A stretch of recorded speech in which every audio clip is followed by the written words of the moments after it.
Welcome to another exciting episode of the Comic Book Chronicles.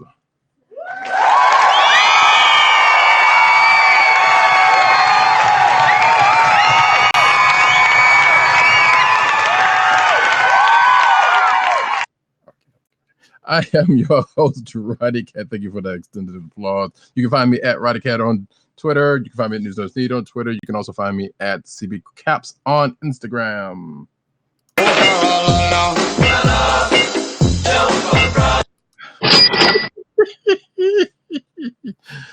Yeah. Okay. Moving right along. The man behind that particularly wonderful sound effect and many others is Agent_70 on Twitter and Instagram. What's up, everybody? Where Brooklyn at? Where Brooklyn at? Where Brooklyn at? Indeed. Bear with him because he's under the thrall of sports ball right now. So you're gonna have to. Yes, the Giants are trying to knock off the undefeated Patriots this tonight. So my attention is slightly divided, but I promise that we're going to have a lot to talk about because Oh boy. New York Comic Con is in the rearview mirror, and there's plenty to discuss, including my experiences at the con. So without further ado, Roddy Cat's going to knock out our plugs, and then we're going to jump right into books. Yeah, what he said. Not with us tonight is PCN_Dirt, who you can find at that on Twitter, Pop Culture Net on Twitter, popculturenetwork.com, and his under satellite sites therein. And the Osiris of this ish, Tim DOGG98, excuse me. You can find him at that on Twitter. Also, The Click Nation, that's the KLIQ NATION, and also theclicknation.com, spelled the same way. And Comic Book Resources, where he's over there writing his face off. And you can find this podcast on the network that doesn't pay, but we're on there anyway because it's all love. CSPN.us. Do it today. That's right, folks. The Coastal Podcast Network. You'll be joining us soon. Also, you can find us at Google Play and Apple iTunes, also Spotify, and the Cold Slither Podcast Network's SoundCloud page. And without further ado, we will get into this week's books, starting off with the aforementioned Powers of X, or Powers of 10, number 6, which will be the last time you will hear me say that like that. Unless it comes wrong. And it most certainly will. So, yeah. Right. So this is it. This is all come down to this, or at least as far as the mini series is concerned. Now we're coming from here and going into the whole line of X books next week, which starts with Dawn of X, and all of the setup has now been relatively complete. Right. All of the questions have been answered. Not really. Not exactly. So just before the show, we were in conversation with our very own man on the spot, Johnny on the spot, Tim Dog98, about Powers of 10, number 6, and what kind of finale we've gotten to this 12-issue, basically 12-issue limited series. And he was nonplussed. Let's put it that, that's the best way to put it. It wasn't exactly the finale he had envisioned. I differed because maybe my thoughts on this book and the series were affected because due to my attendance at the Dawn of X panel at New York Comic Con this past weekend. So I didn't exactly have the idea that there was going to be a big slam bang, gigantic explosion-filled finale to Powers of 10. Instead, I got what I expected, which is the finish of a setup. And the setup is touchdown. The setup is Jonathan Hickman's softest reboot ever of the X-Men franchise, and setting them in a certain direction, but with a new purpose. It's different from many of the other reboots that we've gotten of the X-Men, and that's where Powers of 10 and the House of X served. Those were the gigantic setups. I just wrote a couple of notes down. I'm just going to quote something from the book, and it's a mild spoiler.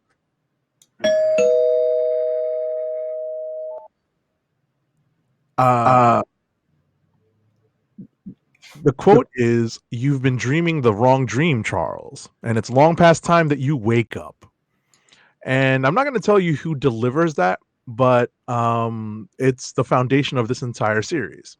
The truth of mutant kind, spoiler again, is that they apparently always lose, at least in the storylines that had been described in the Powers of 10, story arc, where we had the various stages of the X-Men's future. We're in the new direction where it isn't Magneto seeing things the way Xavier did, or even vice versa. This is Magneto. However, well, you can say that Magneto was right in a sense, because it's not what it is. It's a melding of their two ideas, but Magneto didn't always see a mutination of its own. He always saw them as the ruling class, right? So that's where they've sort of met in the middle in this case. So right. Had a sectional view of that same principle, right? Essentially, this is Magneto and Xavier abandoning their dreams and following Moira's playbook as best as she can call the plays to hopefully avoid yet another doomed future. Some would say she is the architect in this here matrix. Yes. Do you want to know what it is? Well, you're just going to have to read the stuff and find out. Exactly. I enjoyed this. I did. I didn't find it underwhelming, but as I mentioned before, I think my expectations were different than what Tim had in mind. Right. Well, so usually when you have, and I don't know, I can't speak for him, but usually when you have a mini series, you have a start, you have the setup, and you have the end, and it gets to a big point. Like this is pretty much all set up as Age of 70 has said, and we both have said, in past talking about this book. So this is all pretty much setting up, the new line of X books going forward, and to be treated anything other than that would, may cause some disappointment, because I don't know, is there, granted, could there have been a big revelation, coming out of this, going into that? Maybe, possibly, but the revelations that are come out in this book are enough to see, things going forward, because there's still the questions of, well, will it all play out the way things happen here, or did they actually do what this issue was changing, or various many other questions could come out of that, but we did get some of the questions answered to a point. I mean, any questions that we have right now, like as we have said in the past, will probably come out in whatever books, if it was deemed so. And they are not as big as the setup has allowed it. Like, there's one question I have about it, but it's I think that's kind of been answered to a point.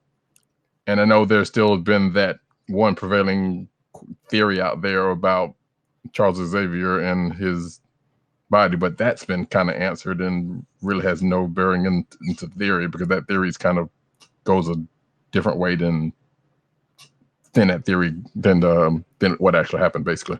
Right. So, and I don't know how married. I know people were kind of into that theory, but I know it doesn't really serve the bigger purpose. Or it kind of could, but the way it played out here, it's like, nah, this works out better, just as well. So it is what it is on that one. So yeah, there is a whole, I don't know, let's say there's not really much we could say about it without spoiling it, but at the same time, even if we were to just go through, pen and paper, tell you everything that happens in this issue, if you haven't been reading everything, won't mean much, right? Yeah, like I will say that it does definitely go back to House of X #1. Oh, definitely. And just kind of puts all the pieces together. But outside of that, like I said, just saying any and every point outside of what you could say we've spoiled if you think about some of the things we've said and any other audio cues that may have come about would suggest, just kind of gives you a point on what happens in this issue. Right. So I do like that there was that one "let them come" moment near the end of the Oh yes, and there's something to that. I think with that comes out of the new direction. As what we were mentioning before about how neither Xavier nor Magneto were really right. Right. And well, go ahead. No, I was going to say, and now it makes a little bit more sense, even though it kind of has been the last couple of issues.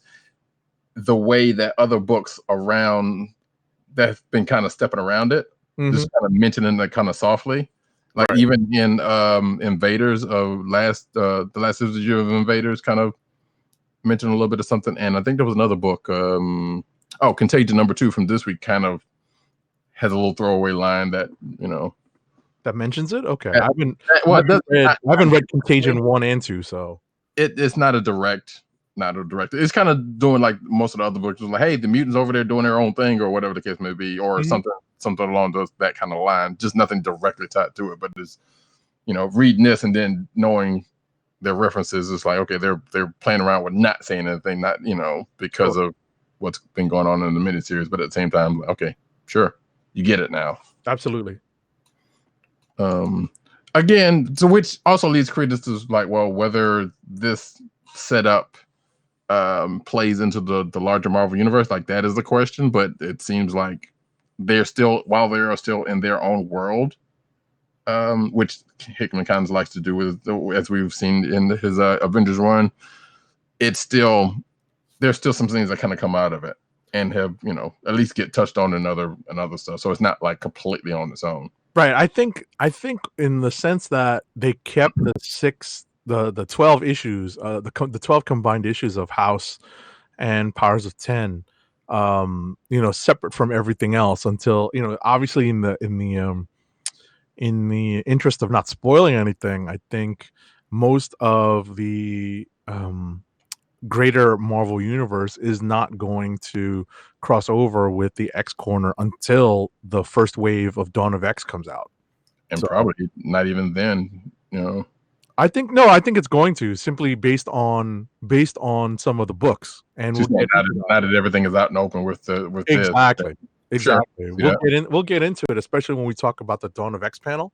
Right. So, but that's Powers of 10 number 6, that is, and we can move on to another book.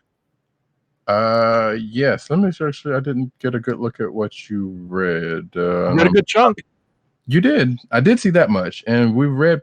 Actually, it looks like we read pretty much the same stuff for the most part. Yeah, most of the Marvel stuff probably. Yeah. Actually, let's get into that new Doctor Doom book, Doctor Doom #1. Okay.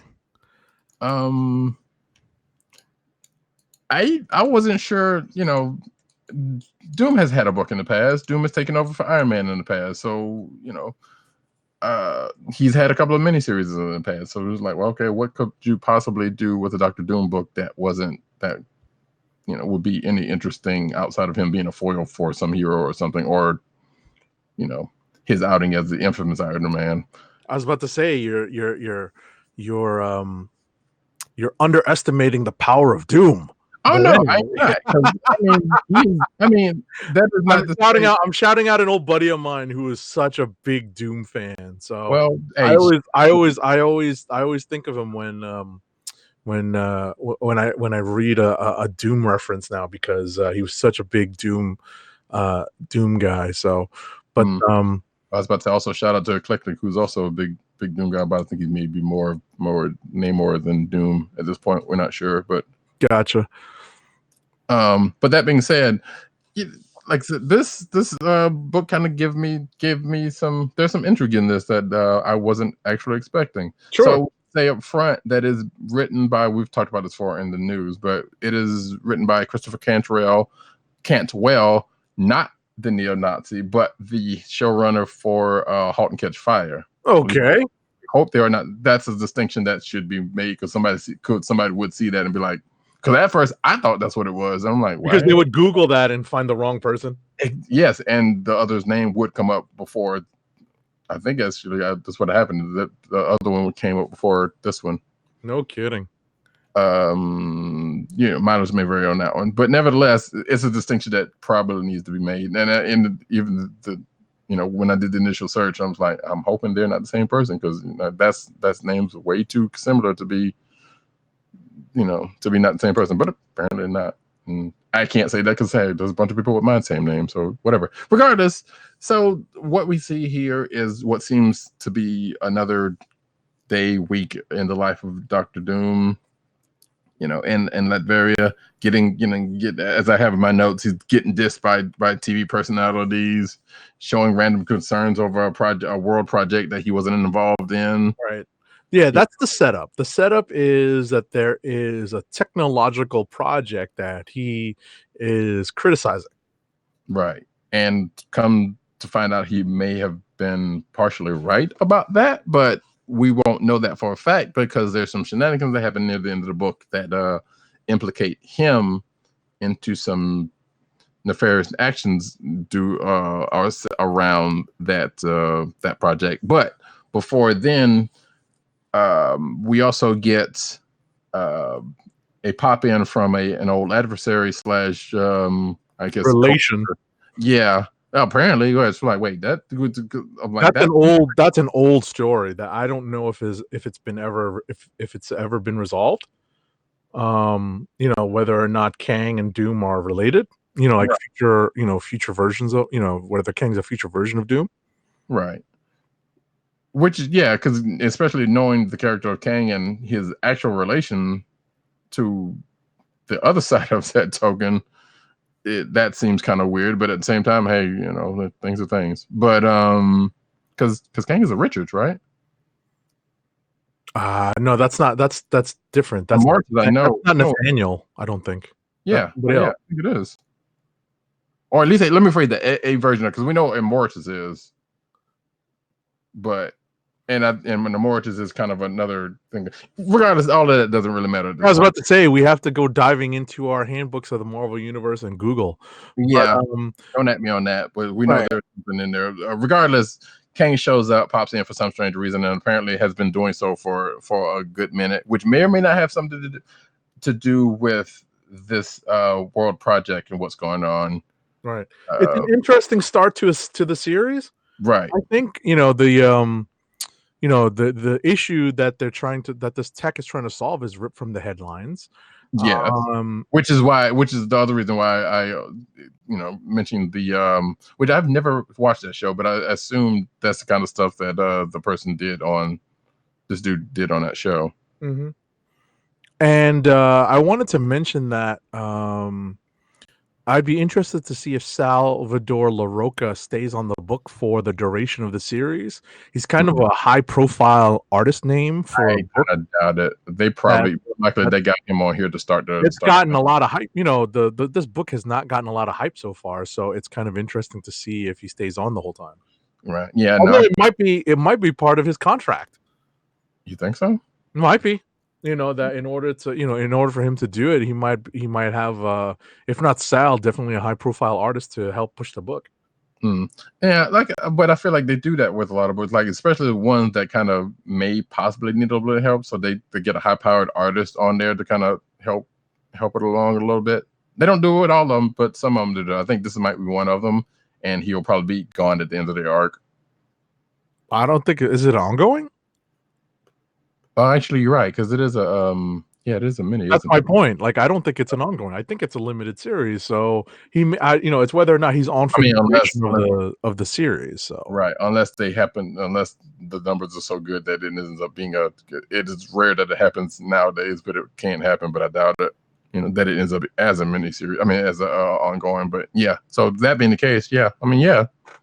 And if that's the case, then it's easy peasy.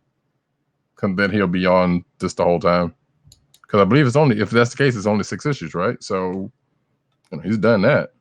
I hope I hope he stays on because it's pretty solid work so far. So Yeah, I can't see why they would take him off at, even regardless of whether this is a mini or not. I can't see why they would take him off of it unless there's another. I mean, I know there's a couple of events coming down the line, but yeah, so we'll see. They would take him off of this when the book's not going to be around next year. Well, I mean, it'll be around next year, but you know what I'm saying, not for any stretch of time. Mm-hmm. So, but it's actually a pretty interesting start, and the way this book ends, I'm kind of wondering if the status quo for Doom and Latveria is going to be affected by this, or in the world sense. And they just had to get I will say this, spoiler alert, they had to get a Brexit joke again. How they did that, you'll if you're interested, you'll read it, of course. But interesting start. We'll see where it goes. Next up, let's see. Did you read it? You did not read What's the book? Well, pick one.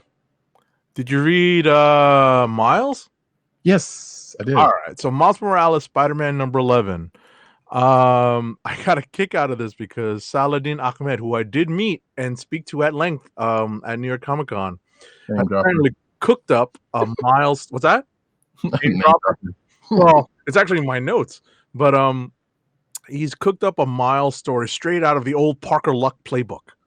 Not only is he low on webbing, because Peter often ran out of the chemicals for it or some other practical money-related reason, but he needs to be with his family for a medical emergency when he runs into the new Prowler. And we know who this is if you've been reading the book or if you've watched Into the Spider-Verse. Yeah, exactly. Unless they happen to throw us a swerve, which I can't see at this point. I doubt it. Right. Yeah. I mean, especially when they're saying that, hey, they're taking Miles back to the I almost call it the new universe, but the Ultimate Universe, and this would definitely play along with that, given the people in Miles' universe from there. So, and of course, Spider-Verse, like Agent 70 said. So, hey, it's a thing. I'm hoping that thing with him and Barbara kind of patches back up. We haven't seen that other chick, Vulture, Starling, but I'm assuming that they're saving that because I think in the last issue they kind of brought that up, but I was thinking they were gonna, bring it up this issue for that reason, but I guess not. So it'll be in the near future because so that's where the stories tend to go.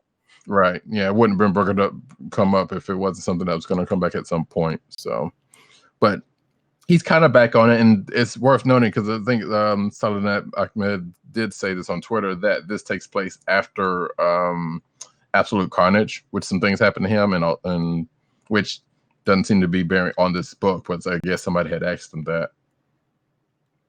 But it does get referenced in this book, but like I said, if you're not reading it doesn't seem to play all that.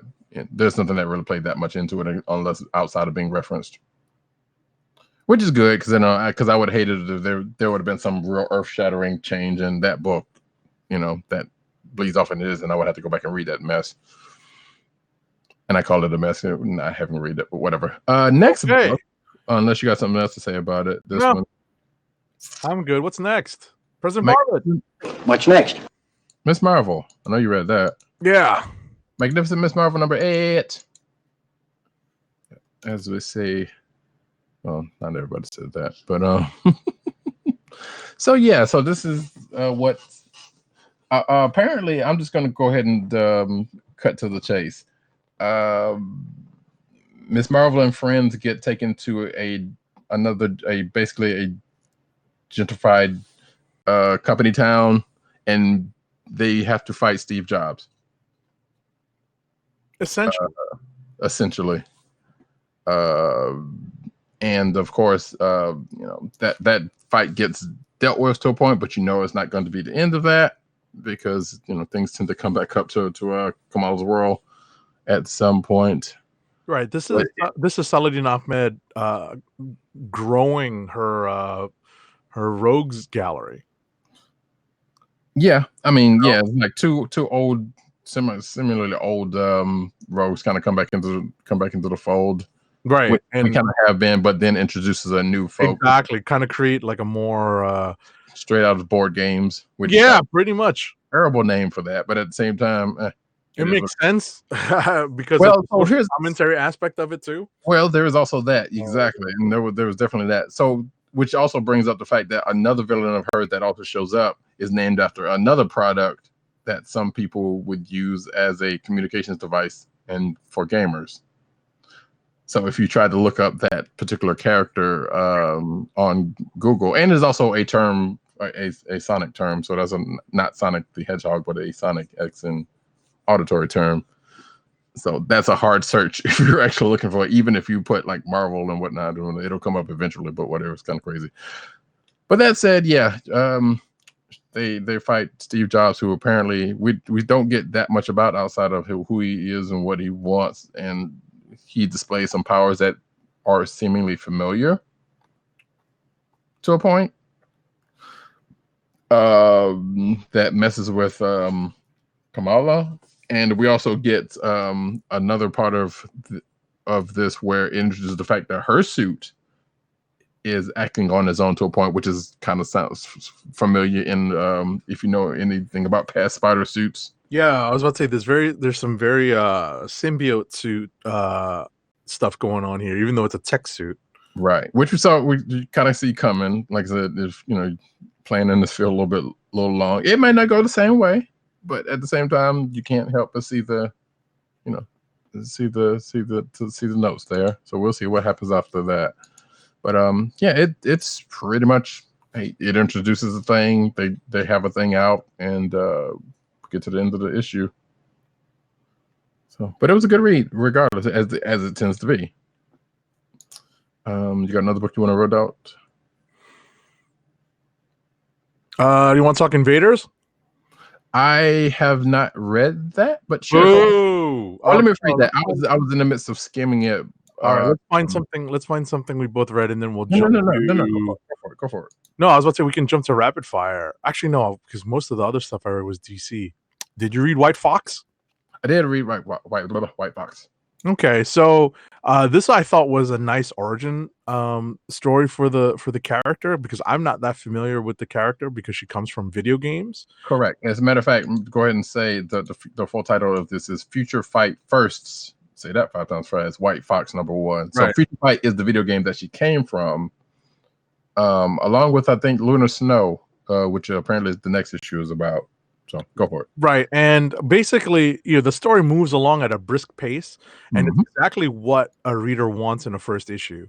We have some information from previous comics, but this issue is a great start for a character with plenty of potential.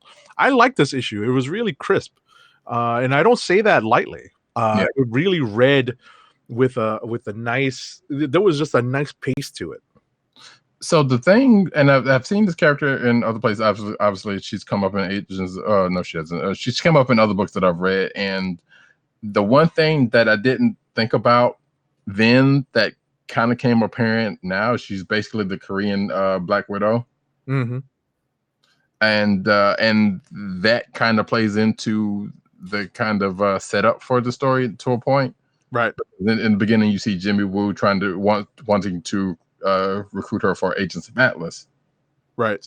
Why not? Makes sense. They need a Black Widow, I guess. So and then it just goes into her origin story, which like you said, it was brisk, and it was like, okay, I enjoyed this. It was a kind of a one and done thing, and right. There is a backup story that has to do with they call themselves the Future Avengers, but not the ones that you have seen in that one direct-to-video movie that was done. And I'm assuming, I don't know if these folks come up anywhere else that you have seen or no? First time I'm seeing them. Okay. Oh, hold on. We got we have an addition to the program that I'm going to have to add in here. He is on standby. Hang on a second, because I'm going to have to. It's all good. Boop. And I don't have a lower third from, but there you go. So, Matt Wang 97. Hey guys, hi everyone. Can you hear me okay?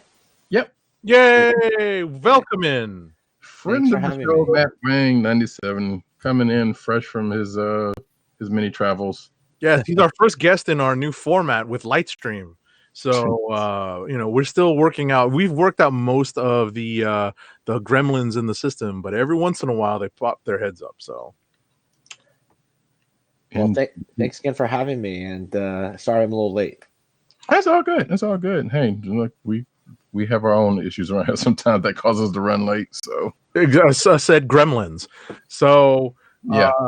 So I don't know. Well, one, we're in the books. You may have heard prior to. We're not far in. Yeah, we've discussed a couple of books so far. We discussed Powers of 10. Great book. Number 6. If you wanted to, well, let me give you the list of the books we spoke about. Powers of 10, number 6. Miles Morales, Spider-Man, number 11. Magnificent Miss Marvel, number 8, and Doctor Doom, number 1. Nice.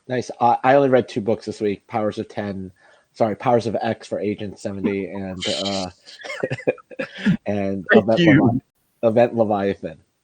Oh, okay. We haven't spoken about the. Okay, yeah, y'all can talk about that when we get into it. But right now we're talking about Future Fight's first White Fox number 1, which I guess we're pretty much finished with because there's not really much else to say outside of the backstory. Right, we're not trying to spoil everything, but it's really I thought it was a well-written, well-paced, drawn book, and it's really a good jumping on point for anyone who wants to learn about this character who has really only seen a little bit of shine in the Agents of Atlas books and Domino and a couple other places she's shown up.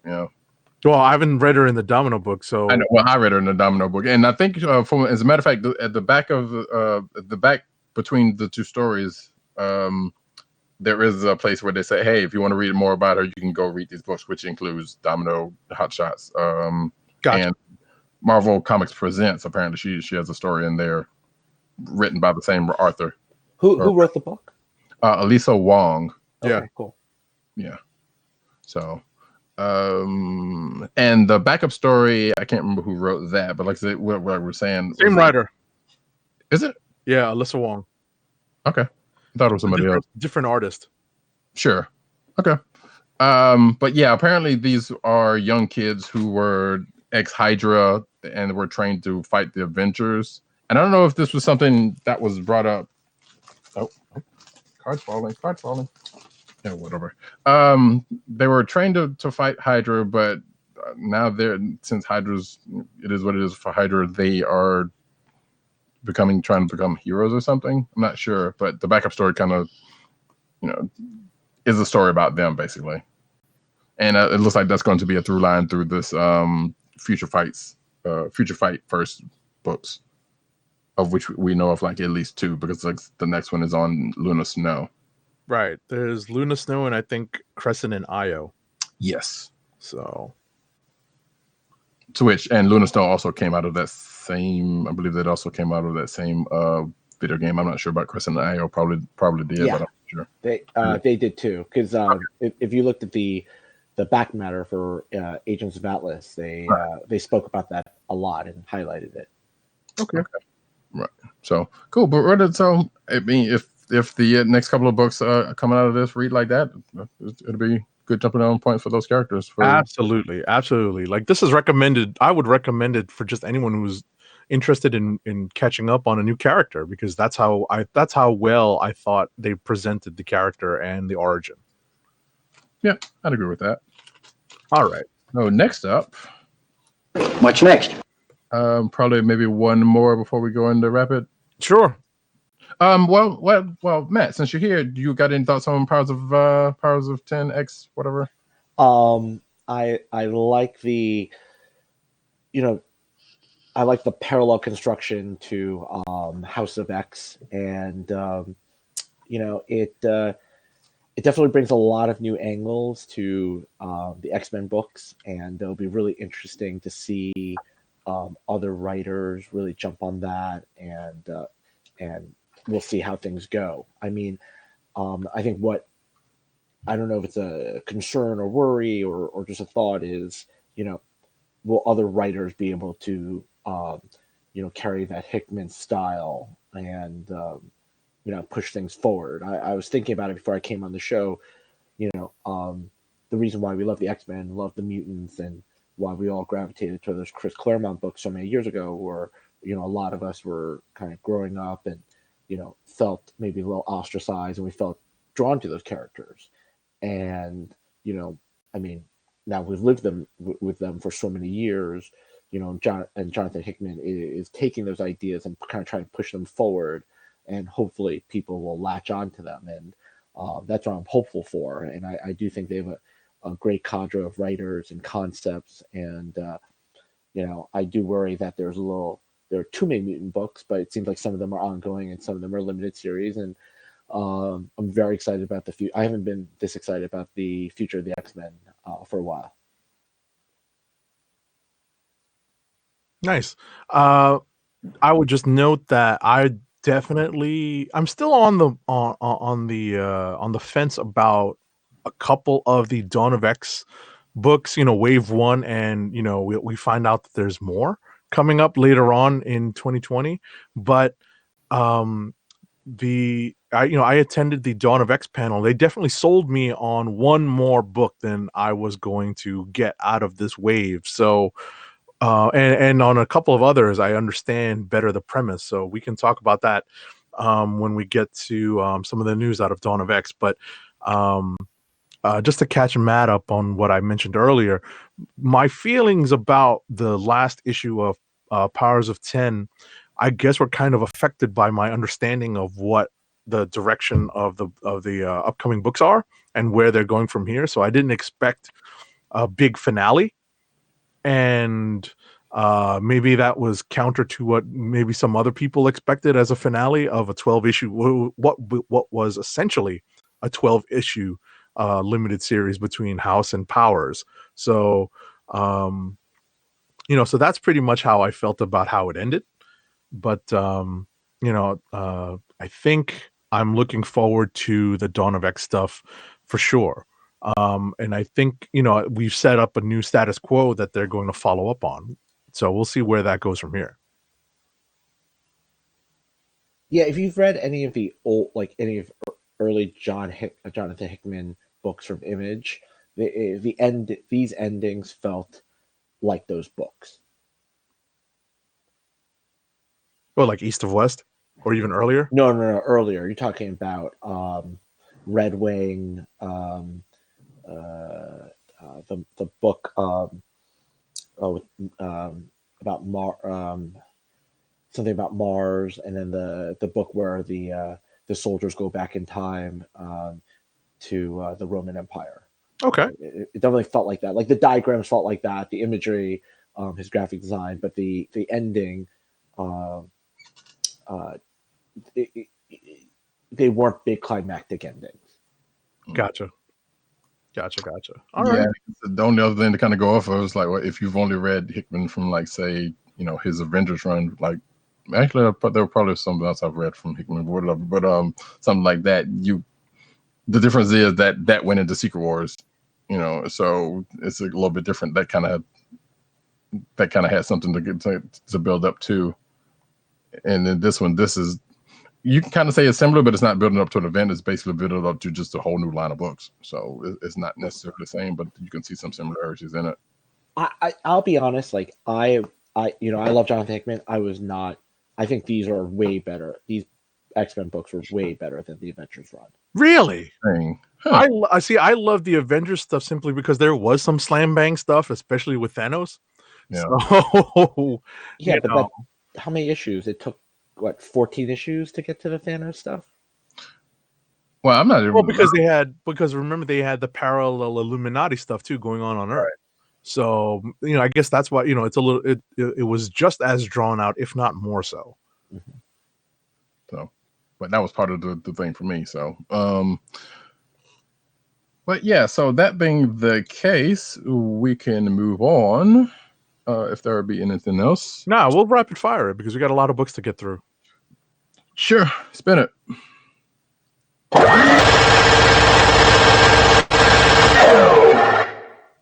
All right. Let me start with a book that I know Roddy Cat and I read. That's Web of Black Widow #2. Mm-hmm. All I have to say about this is, whoa! I wish I had Black Rob, the sound effect just now, because the art in this book is a little rough on my eyes. The story is okay, but the art's just distracting. It's a lot rougher than it was in the first issue. Both issues are by Stephen Mooney, and that's not a good look.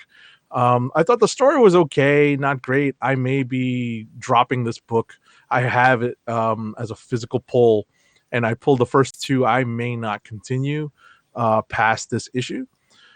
What did you think, Roddy?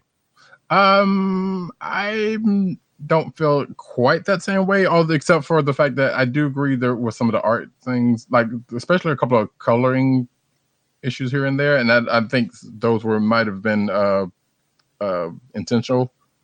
Like especially like you see Natasha comes in and she's all of a sudden a woman of color, but then she. Which that happened last issue, and I didn't bring that up. I think that's just a way of shadow. I'm wondering if that's it wasn't shadowing because there's a couple of times but the real thing that is would explain that off is because there is another person that is apparently imitating her, but this person also or thing also have extra capabilities. As we come to find out at the end of this issue, so that's why I'm like, okay, because the thing about the first issue was like, okay, it seemed like these two people were working together, but this issue doesn't sound like that's the case. But so which made me kind of interested in see what's going on, going forward to this, and I don't think I'm not sure if this is ongoing either, actually. No, it's a limited series.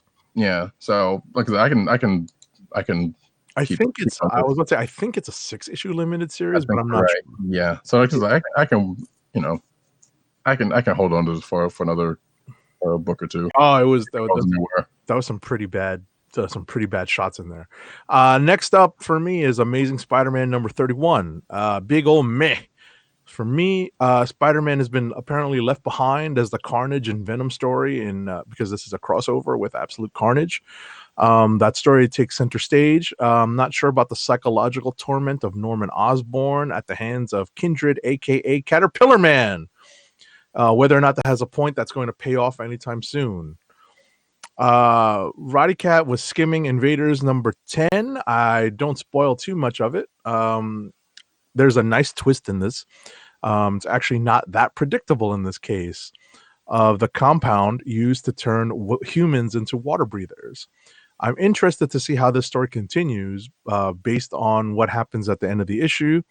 The next issue tease is of a conversation between Namor and Cap that is long overdue. So having like read 2 issues to catch up with this up until this earlier, there was a part of it I didn't too much care for because it was like that whole, well, we found out what's really going on in Namor's mind, and then that ended up being something not, or seeing something a little extra than what we initially thought it was. Mm-hmm. There was more to it than that, and that part was like, really, you're just gonna let him off the hook like that, huh? Okay, fine. But at the same time, I don't know. It's probably gonna go somewhere, I hope. But I had to read this issue to see what happened. Right. So. Exactly. I was about to say you got to finish reading the issue. All righty. Next up, Ronin Island number 7. Shout out to Greg Pak. Hana, the young Korean lady, continues to be smarter than her peers. I don't know why this came out as years in our Google sheet. That's just autocorrect for you. As the story of the Mad Shogun continues to threaten Ronin Island. Let's see, we did Web of White Fox. The Batman's Grave, number 1 of 12. This is kind of a strange setup for a Batman story by Warren Ellis and Brian Hitch. It's got Bruce entering the mind of the victim of a murder to deduce the identity of the killer. Some of Hitch's art sings. Other parts of it, especially the Batman action scenes, have Batman a little too stretchy. Like, wait a second, he doesn't have elastic powers. So that's just a from my eyes perspective, right? Detective Comics number 1013. Man, that still sounds weird saying it. All I have to say about this is, didn't they cure Nora Freeze in the animated movie Sub-Zero? It's a coincidence because I literally watched this animated movie earlier this week for fun on the DCU app. Well, it's canon now, so. And what are they waiting for in the comics? This issue, apparently. So no big spoiler there, right?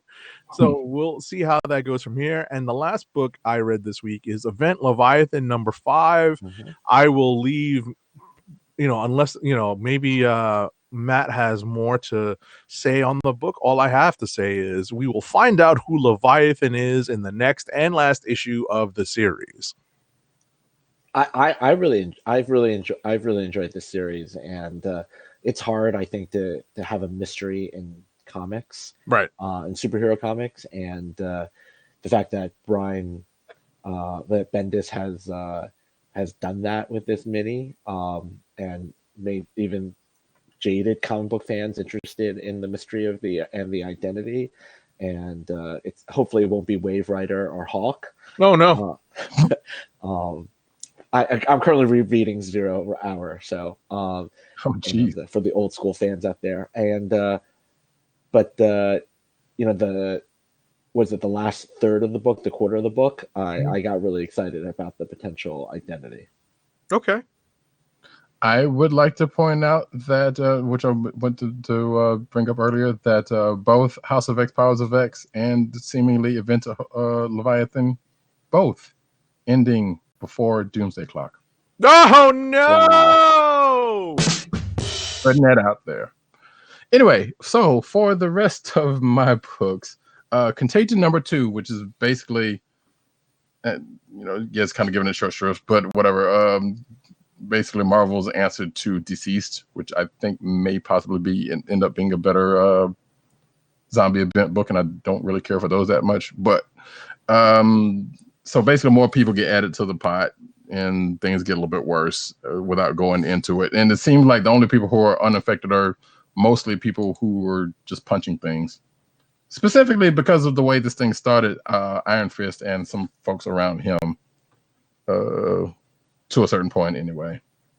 But some things happened, and things get a little worse, and it looks like Jessica Jones and Pei from the Iron Fist series may end up joining the fray in the next issue, which I'm kind of curious to see. We got a nice little Cloak and Dagger appearance, which was the thing that made things worse, which was funny, but I think that was intentional. But it is what it is. Loki number 4. So I'm just gonna go with my notes and say so. So this is so this thing with Nightmare has been settled, I guess, because Nightmare has kind of come up and messed with Loki a couple of different times of recent, and it was handled in the most Loki of way. And I don't know if this is a finality to Nightmare or not, but he's not in the same place as he would normally be. Let's just put it that way. And Loki still thinks of himself as an original Avenger, which is kind of cute.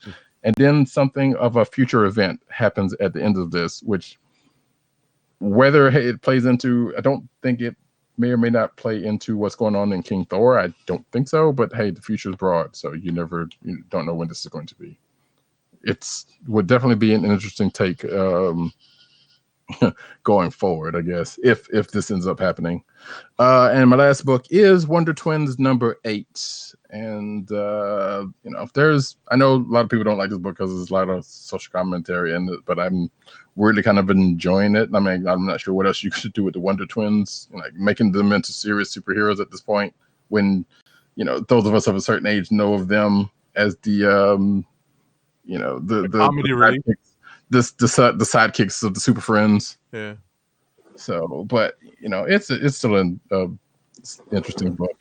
Jana kind of gets herself into the principal's issues, and there's a 30-year class reunion coming up, which apparently the high school students that are doing something are handling instead of the adults. As Agent 70 gets, I know, right? Class reunions, there's something, right? But yeah, that kind of goes into it. It's one of the funny things about watching a game with no audio, and you see the penalty. You see that there's a flag thrown on the play, and you're like, "What was that?" Yes. So thank you for that clarification. Because if people were watching the video, and sometimes you maybe should, because you never know what kind of good sites you get to see. Like Matt Wang's beautiful face. You'll get to see Agent 70 reacting to something off screen that you don't know anything about unless you were here. So that's being the case. Like I said, the Wonder Twins kind of get themselves into some shenanigans involving this class reunion thing and a friend of theirs who they put in jail, and it's kind of interesting. So it is what it is on that one. And that is it for me. So now we go to clicks of the week. And now that I think about it, no, I was thinking the other guys did mention something earlier, but I don't know if they were going with those picks. Yeah, I don't think they actually threw up picks. So here we go. Clicks of the week. Yeah.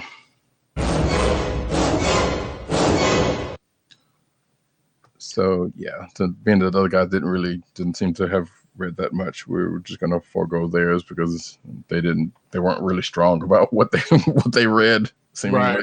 Right. And for us, Matt, do you have one actually? It's tough. I've been thinking about it.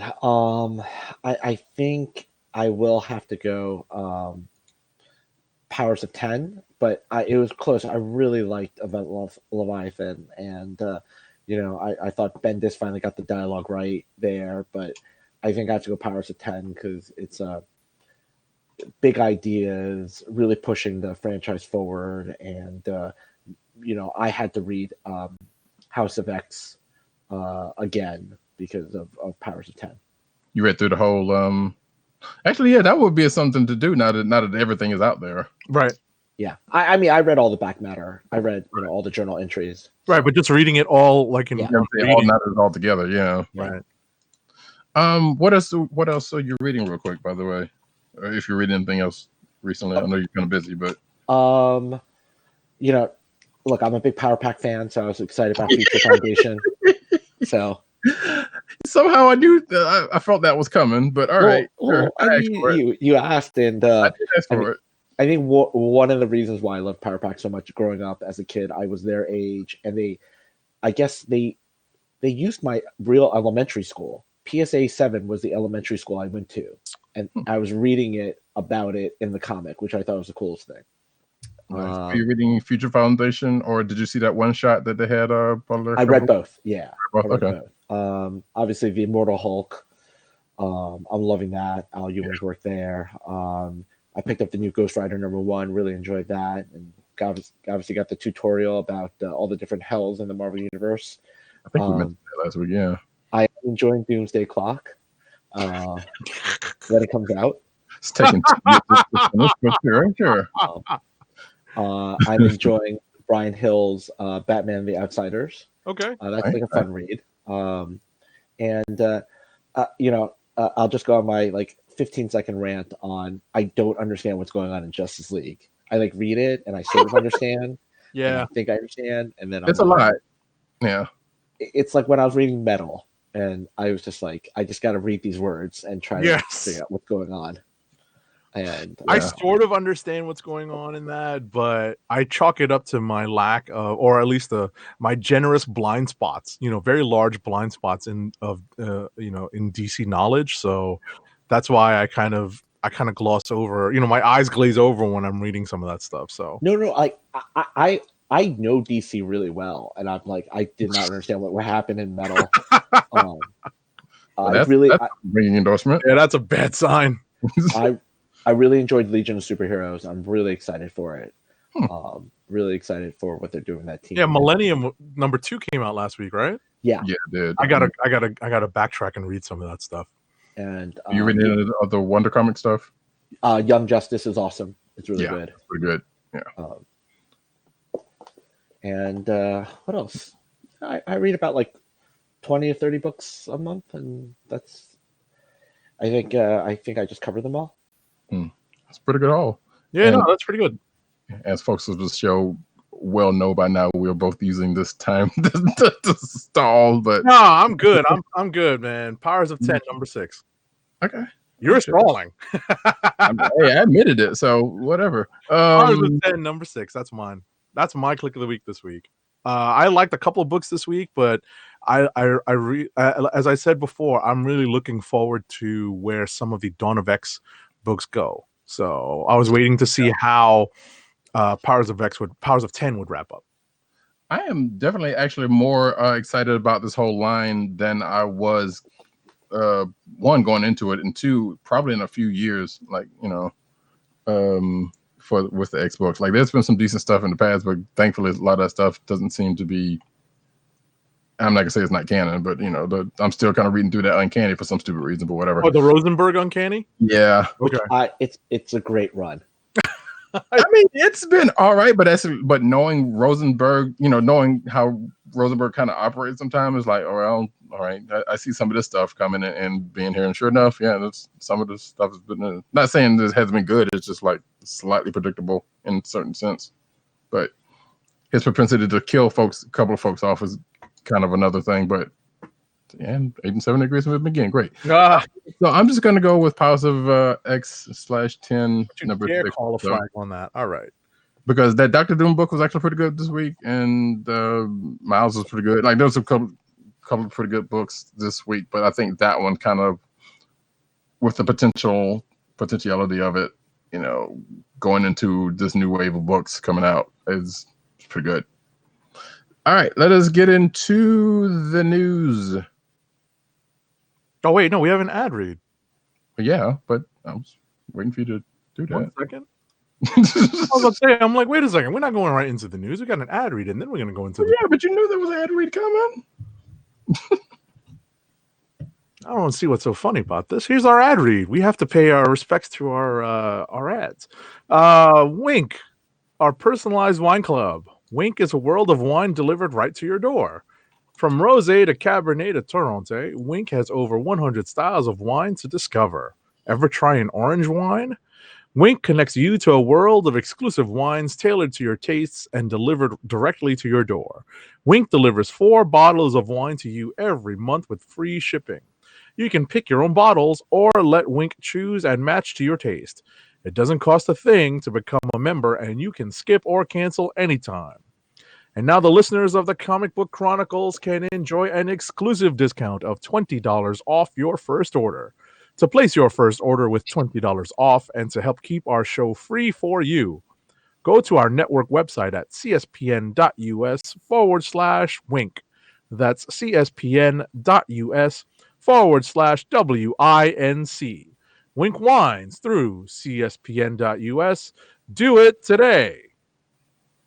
And now we get into the news.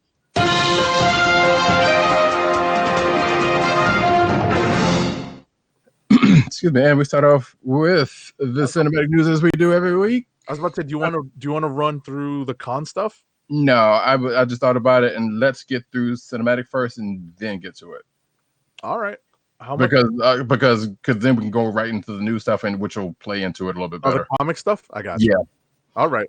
So that being the case, Ralph's Clark Kent reveals a new job title in Arrowverse crossover photos. So yes, folks, that the crossover that hasn't been here yet is still pumping out news left and right.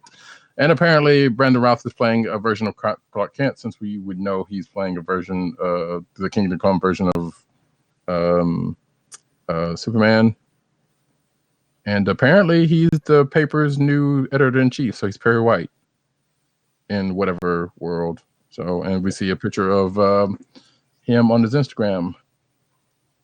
So that's an interesting change. Cool. Next up, there is a behind-the-scenes photo of one version of Lois Lane meeting yet another version of Lois Lane. That is Erica Durance from Smallville meeting the Lois Lane from Hockland and Welling. No, whatchamacallit? Is it the Supergirl? Oh no, I believe she was Supergirl.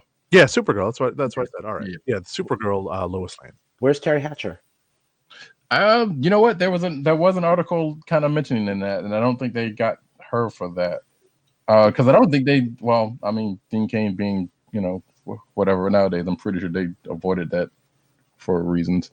But yeah, they haven't announced anything for those. Erica Durance also played a part which we talked about before on Supergirl. So this is, they didn't meet there, but nevertheless, it is a thing that happened. So cool. Crisis on Infinite Earth photo offers the first look at Kavanaugh's Pariah. So we do know that Tom Cavanaugh, man of many characters at this point in the Flash series, is playing Pariah, and we get a picture of him with the rest of the cast, well, with a bunch of the other cast in his suit.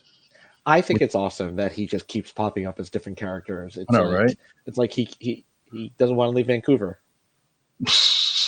Right. Yeah. In addition to playing like a multitude of Wells's, he has played bad guys and this and that and the other. So yeah, it's like, hey, he's got a good agent apparently. Apparently, I mean, and he's a good actor, so he's been, every time he's played his part, he's done it quite well. So not even knocking that. But yeah, his suit looks like Dr. Doom's, weirdly enough. But it is what it is on that one. So again, December, we'll get all of that. Next. Oh, I would get this one. So Crisis on Infinite Earths already has 3 Supermen set to appear in the crossover, but it sounds like there might be a 4th one. Arrow co-creator Mark Guggenheim mysteriously teased, "What makes you think we didn't reach out to Nicolas Cage?" It would just be cool if he just had a voiceover or something. Yeah, would it? Goodness gracious, man. That's all I got to say. Yeah, I mean, and obviously, if you weren't already aware, Nicolas Cage wanted really, really better to do a Superman movie, and goes so far as to try to get one produced. And there is a script out there somewhere, but it didn't happen, thankfully. So yeah. Okay. Next up, Arrow welcomes back an ally from the past in new synopsis. That ally would be, looks like Katana, I guess. I'm not up on the Arrowverse, so I didn't know she was gone. Because I think she did pop up one time I saw, and then whatever. So she was only in the first season, right? When they had the Suicide Squad, or the second season? No, I think it was like second or third, with the Suicide Squad. Whenever that happened, the time, and some of them have shown back up, if I'm not mistaken, but she was not amongst it, so I'm not sure. So yeah, so I guess she'll be coming back on this for a reason, and I guess that means that all of them have come back at this point. Who was in that thing? Next up, on the Flash, Barry. In new photos of the set, Barry meets Jay Garrick's wife and wears his helmet. So sure, If you guys are looking for that inside information. Wait, Joan Garrick. Yes. Okay. What inside information were you talking about? That he gets to wear the helmet. Oh yeah, which I could have sworn he's done before, but I know he's had it before, but not, I guess he didn't wear it. Anyway, so this is something I found amusing. The Flash finally uses the song we've been waiting 5 years for, and I forgot to get the sound bite of this, but whatever. Now, if you think about the Flash, and if you're of a certain vintage, you might already know. In fact, I've been wondering why they've shown so much restraint and not used the song previously to now. But apparently they saved it up for this moment, because the season 6 premiere, Barry Allen saved Central City to the tune of Flash's theme by Queen, which apparently was used to decent effect by Cisco and crew. So I'm kind of looking forward to seeing that, even though I'm like a season behind. Because again, like I said, I'm almost shocked that they haven't used that before now, but you never know. Next up. All right. Next up, in the new Batwoman series, they're actually welcoming a recent addition to Batman's Rogues Gallery, and that is Hush. So apparently, in an upcoming episode, Down, Tommy Elliott is going to be introduced. So we'll see how that plays out having Hush be part of Batwoman's Rogues Gallery in this show. Which not the first time they've done that, because Supergirl has gotten a lot of Superman storylines and villains, so not surprising. Well, they give a lot more freedom, right? Because Exactly. because these characters are basically stand-ins for Batman and Superman, right? Right. Right, which is also kind of funny on the Batwoman side of it, because they said a few years ago that it was like, nah, no Batman or no Batman family folks are going to be on these Arrowverse shows, and They kind of loosened they kind of loosened it, Mm-hmm. loosened the reins a little bit. Right. So speaking of Batwoman, Rachel Maddow joined CW series as classic Batman character. So she will be playing the role of Vesper Fairchild. Okay. You know who that is. That's a deep cut. Yeah, I have heard that name, but I'm not steeped in the Bat that much to know who that is. But apparently, it says the character would go on to have a romantic relationship with Kate Keene's cousin Bruce Wayne in the comics. So there we go. Also, I guess worth noting before we get into the next one, the Batwoman premiere was this past Monday, and I believe they re-aired it, which will come up in a second. But next up. Right. Apparently, the losers who like to troll reviews on Rotten Tomatoes have gotten to Batwoman, and they drove the audience score down to low 9%. But it's been positively reviewed, and from what I heard from people who had watched the pilot, I hadn't seen it yet. They actually had positive things to say about it. So screw these guys. Right. So, I mean, and yeah, it's also worth noting, yeah, that happened, and there have been people even going so far back as months back at Comic-Con, San Diego Comic-Con, that saw some preview footage, were kind of panning it and this and that and the other, leading to some speculations here and there, but it is what it is with that. So that's not saying that a show's not without problems. However, it's also a big problem when you have people doing this mess. Because of stupid reasons, which we won't necessarily get into. Yep. And I guess the last part on the Batman saga would be Batwoman pilot rebroadcast draws in over 1 million viewers. It says that let's see, the pilot episode pulled in 1.8 million viewers and garnered a 0.5 rating in the all important 18 to 49 for 49-year-old demographic. Wow. I don't know if that has to do with, well, yeah, I'm assuming that's just television and not like, people watching later. Because I think there was another article that pulled some of those numbers in, and also watching on like CW, the CW app or whatever. Mm-hmm. So I think that's strictly just TV. So good for that, I guess. Cool. I have yet to watch it, but because of weird reasons with my television channel. Yeah, CW. I know. Yeah, it's weird. Yeah. Anyway. Right. Next up, CW Seed, the CW's free ad-supported digital network, announced the voice cast of its new animated series, Deathstroke: Knights and Dragons. The 12-episode original series is set to debut in the first quarter of 2020, and it stars primetime Emmy Award winner Michael Chiklis from The Shield and Gotham in the titular role of Slade Deathstroke.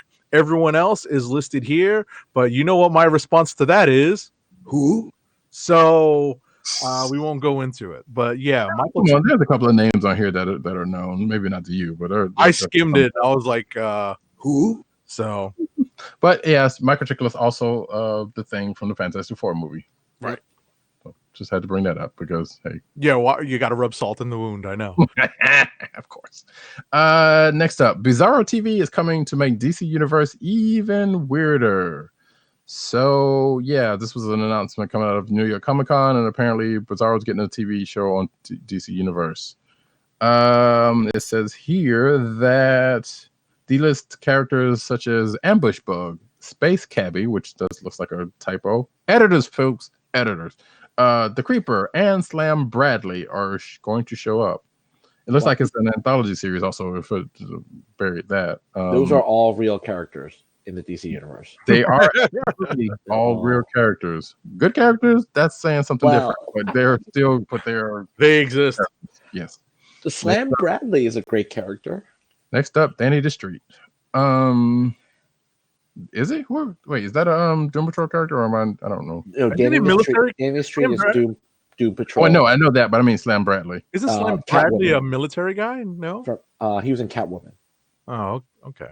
The Ed Brubaker Catwoman run. He brought him back. He brought him back. The Darwin Cook Ed Brubaker run. All right. No, that wasn't me. That was me. I admit it. Anyway, so that is the thing that's going to happen in 2020. There's really nothing else to say about it outside of that.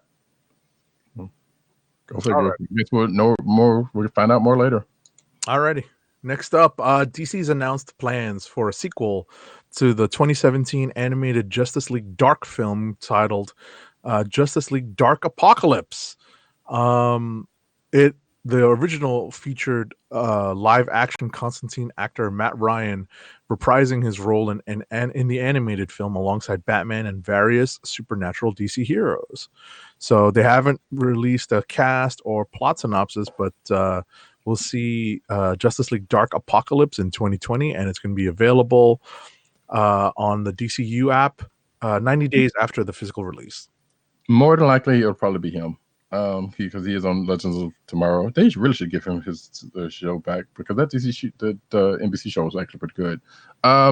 Weirdest thing about this, and I know Batman is the Batman is a upfront figure, but being that Wonder Woman is heading up Justice League Dark in the comics now, I wonder why they did not use her. We already know why, but this was weird.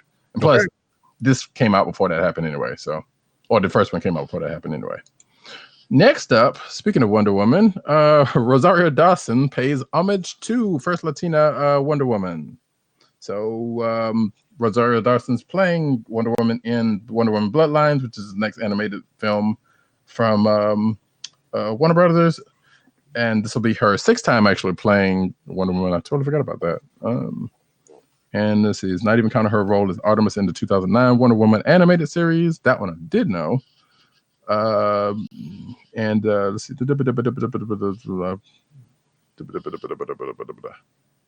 Oh, she basically goes on to say that I was like, Linda Carter was Latina. I grew up with her, and I thought that that was super awesome. It was a different iteration of her, but it was also very inspiring, and it meant a lot to my grandmother, my mother, and me. So, paying homage to the Queen.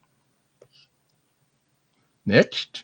Okay, so apparently director of the new Batman movie, Matt Reeves, is putting out a casting call for the new Catwoman and is casting women of color, and several actresses are reportedly up for the role, including Lupita Nyong'o, Tessa Thompson, Gugu Mbatha-Raw, Alexandra Shipp, and Logan Browning. So they are all on the short list for the role. So that's good news.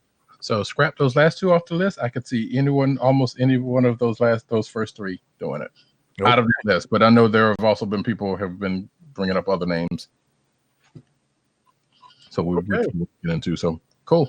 We'll see how that pans out later when that ever happens. Joker heads for October record opening of 90 million in North America. I believe they have since made that since this article came out. I believe it's maybe hitting them somewhere 93. I don't remember, and I don't really care. I haven't seen it yet. How about you? No, I haven't seen it yet.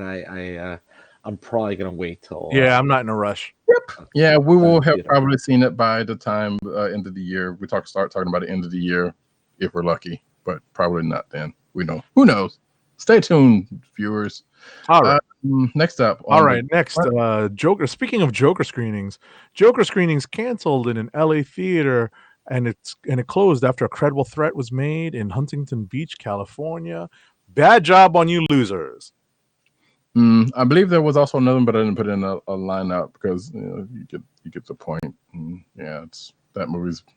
And I also didn't. Right. I also don't want to yell out, "Kill that fool, you losers!" While I'm watching the Giants game. I have it be misconstrued in this news story. Yes. And also I did not put the director's comments on other comments, and nor did I put Mark Maron's stupid behind comments against that also, because all that dumb stuff is stupid at this point. Birds of Prey cast surprises fans at New York Comic Con, so that was kind of cool. I saw Gail Simone's timeline where she met the cast, and she was all thither, and it was pretty cool to see. So yeah, apparently Margot Robbie, Jenny Smollett Bell, Rosie Perez, and Ella J. Basco all rolled up at New York Comic Con. I don't suppose either one of you saw them. I did not. But I was pretty excited. I'm pretty excited about this movie. I was actually following the Instagrams when they showed up there. Nice. Yeah, after seeing that last trailer, despite it being a whole lot of Harley, I'm actually kind of interested in this one, especially for seeing like Rosie Perez and and other folk in this movie. I'm kind of curious to see what they do. So next up. All right. So the CW's upcoming Katie Keene is once again expanding its family, casting Broadway legend Bernadette Peters as a mother figure to Julia Chan's Pepper Smith, one of Katie's close friends and inner circle. Okay. Bernadette Peters, who never seems to age, and I will admit I had a small crush on when I was little. All right. She's like what, 120 years old? Oh no. You joke. Well, I mean, no. but I mean, hey, look, she looks good for whatever age she does. So, again, if you see her now, you see her like say, in pictures of her from like The Jerk, she pretty much looks the same. Mm-hmm. So, good on her. Whatever regimen she and a couple other people like Paul Rudd and them were using, that's yeah, right. Afraid to find out what that is at this point, but good on them. This is the trailer for HBO's Watchmen series that you've all been waiting for. I don't know who's been waiting for this, but sure, it's out there. Listen, people are excited about this. I was actually I showed up just when the DC booth had the cast that they had on hand, and Regina King was there, and whoever else that I probably am like, who up there, and Don Johnson. I mean, right. I don't know if he was there. Bucket. Right. I don't know if he was there. To be honest, probably wouldn't have recognized him.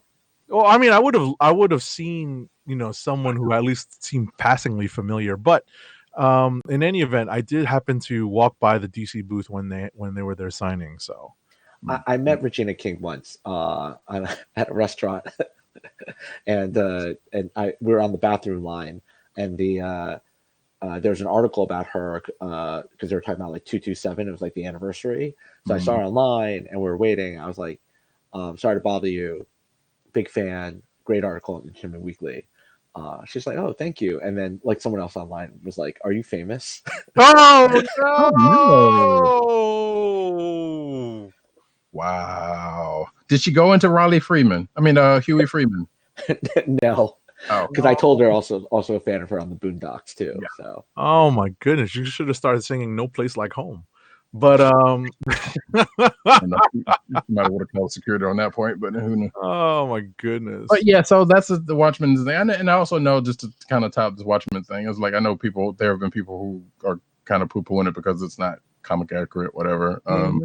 But hey, whatever, it is what it is. Right. Next. So the next story I find interesting. Dominic Monaghan has joined the resistance for Star Wars: The Rise of Skywalker. And the reason why I mention it is that he was a very late cancellation to New York Comic Con.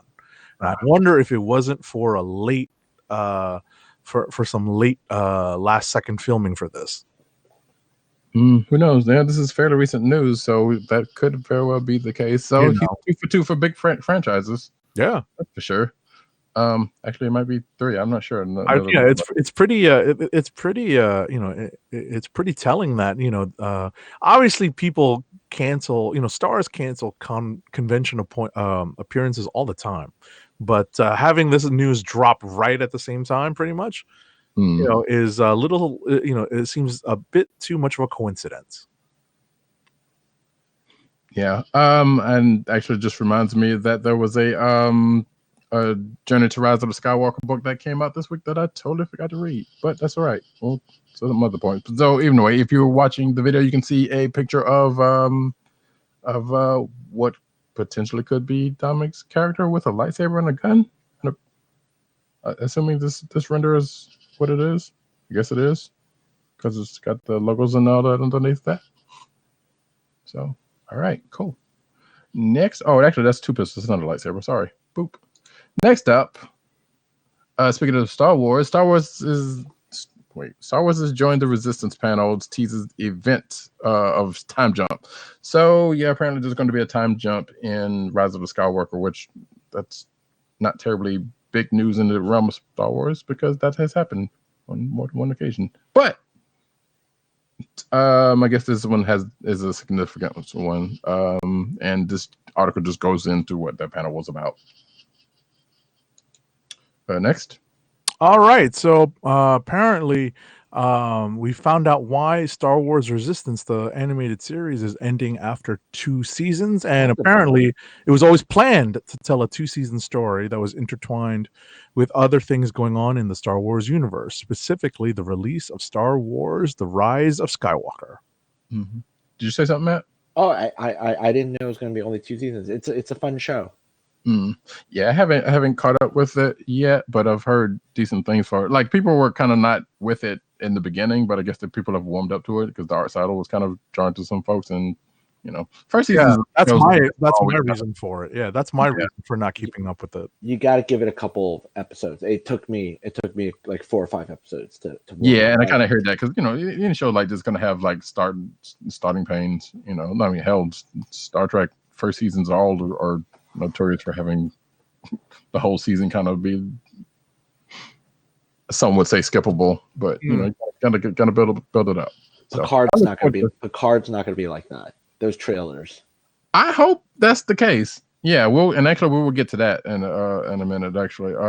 So moving right along, the internet's strange. Wait a minute, did I skip something here, or is that it? Hold on. No, you have to go to the rollover. Wait, I thought I got the rollover. That's what I'm saying. Well, shoot. What did I do? Oh, here we go. I skipped that one. Marvel's Runaways Season 3 trailer teases magical mayhem, plus Cloak and Dagger. So, yeah, there was a panel at NYCC, and there's a Season 3 trailer. And I believe there's also another Cloak and Dagger trailer out there, if I'm not mistaken. And also worth noting that the Runaways Cloak and Dagger crossover is going to happen soon, in December to be specific. But yeah, the panel was basically, talk about what's to come, and roll out this new trailer. Are either of you up to date on Runaways and Cloak and Dagger, or Cloak and Dagger? Runaways the comic, but not the shows. Not the shows. I actually recommend them. Believe it or not, I heard good things about both. Yeah, I had the opportunity, thanks to late access or recent access to Hulu, to catch up on. I don't remember if it was both shows, but definitely Cloak and Dagger, I think, was on Hulu, and I was able to catch up on. Well, actually, no, it might have been both. But in any event, I was able to catch up on both of them and get up to date. And they are, despite the fact that they take several liberties with the source material, they generally are maintain the gist of the character and most of the gist of the stories that we are accustomed to knowing as kind of like the core storylines for these characters, and to see them cross over is pretty cool. And I think Cloak and Dagger is the original Runaways of the Marvel Universe. It's only logical, and they've done it in the comics as well, to cross these sets of characters over. So it's pretty cool that 2 quality shows, and I don't say that lightly, 2 quality shows are able to put their casts together and hopefully come up with something cool. Yeah. So if you haven't checked that out, or you got your Disney Plus thing about to roll out, then hey, work it out. One of these days I'll be because like I said, I've heard enough good things about it to kind of want to catch up, but I haven't. So right. Next up, right. So the ensemble cast of Marvel's Hellstrom Hulu series, the one Marvel Hulu series that is apparently moving forward, has been announced, and it follows siblings and supposed serial killer offspring Damon Hellstrom, played by Tom Austin, and Anna Hellstrom, played by Sydney Lemon, a collective who And they're plagued by their family background. The Hellstroms will pursue the world's vilest of the vile with some family drama of their own. I'm going to assume that's Satana, right? I think so. That's the end goal of that. Yeah, I think so. So yeah, and the rest of if you're watching the video, you can see a picture of the rest of the cast and who they're playing. And as Agent 7 has already said, ooh. So yeah. Next up, hopefully they'll reprint. I have the issues, but reprint the Warren Ellis Hellstorm run, which I don't know, revitalized the character in the 90s. If you guys haven't read it, it's really good. Well, there you go. He's definitely been getting some play lately. Yeah. To what end recently, but we'll see how that plays out. WandaVision takes inspiration from King and Walter's Vision limited series, which to that I say, as it should, even though Wanda was not that big of a part of it. So yeah. Apparently, Tom King was at a panel for DC, of all things, when he mentioned that was the case. So that was funny.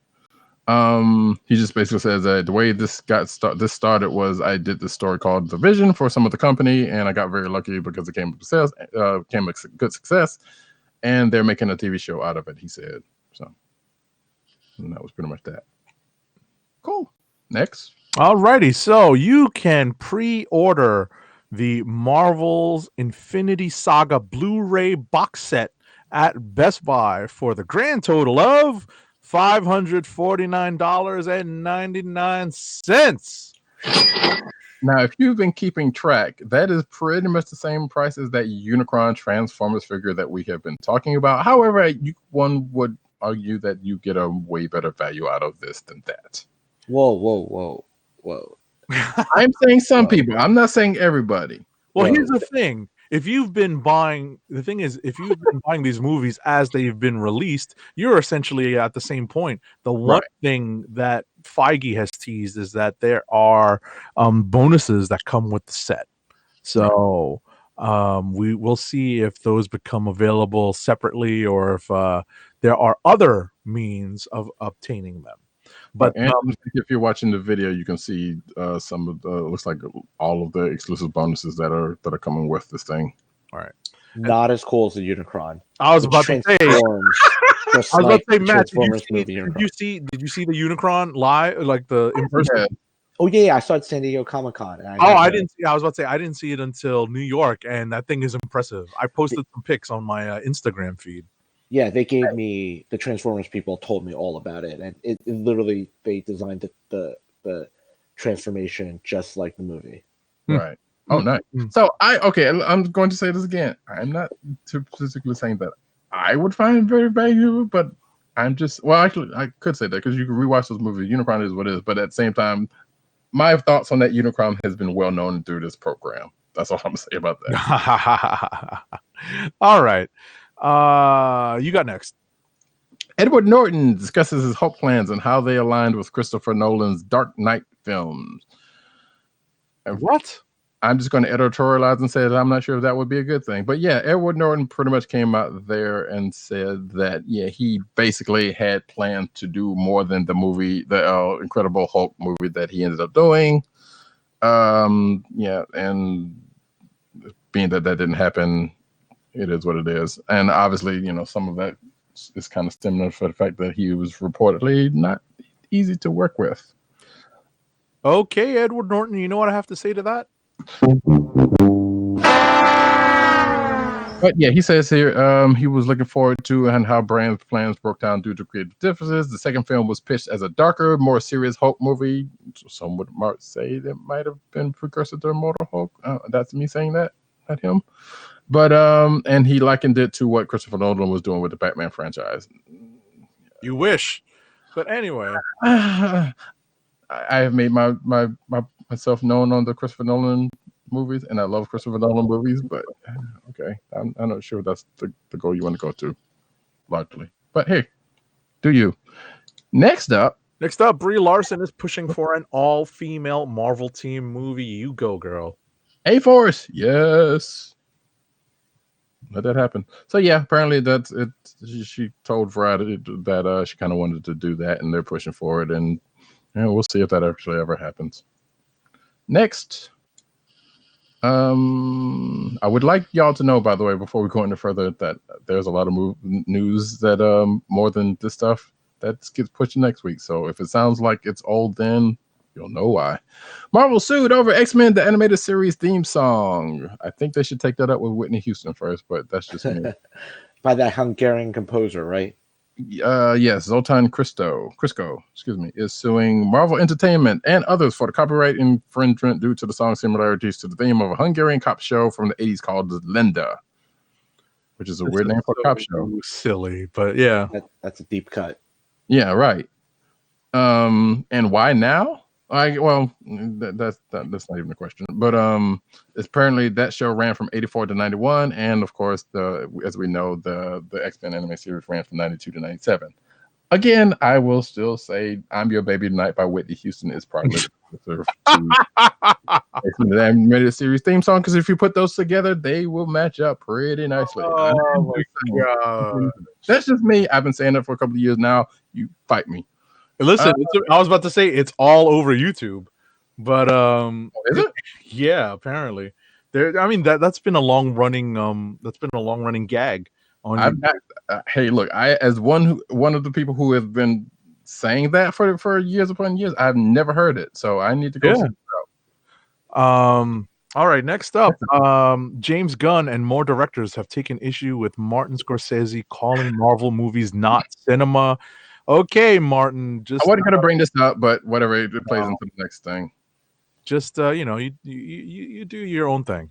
Yeah, I mean, yeah, some people don't like his movies either, and calling it a theme park is not necessarily a bad thing. People like theme parks, but yeah, you don't want to go to whatever. Scorsese is probably. There's also, I will point out, because I didn't put that in the article. In the news lineup, that there's rumored that he was wanting to do Batman, the Joker movie. The Joker movie, excuse me, yeah. Or one of them, yes. So, and since that didn't happen, some would argue that this could be sour grapes on his part. We don't know. I don't care. Next up, Robert Downey Jr. on why he didn't want an Oscar nod for Tony Stark role, which weirdly enough comes off of Scorsese's comments.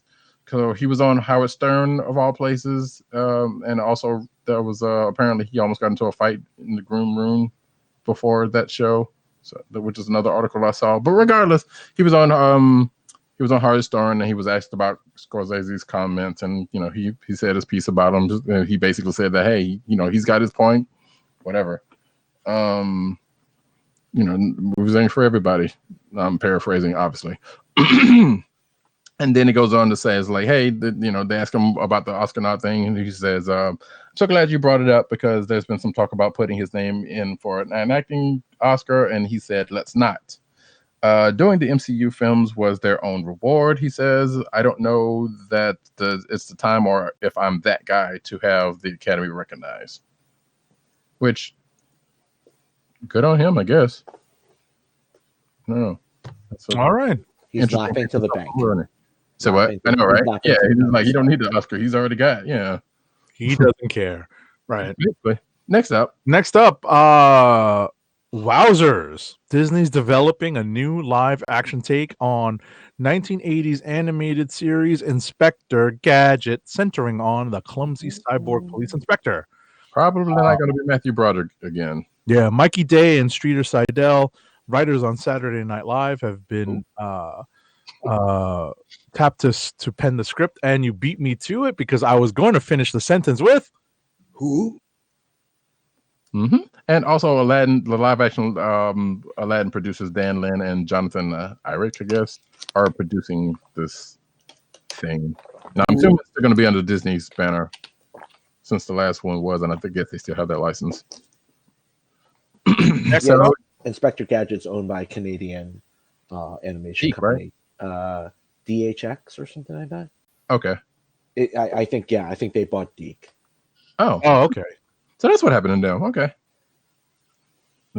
Those of a certain vintage knows the company Deke really well, and I say it like that because it sounds too similar to something else that we won't say.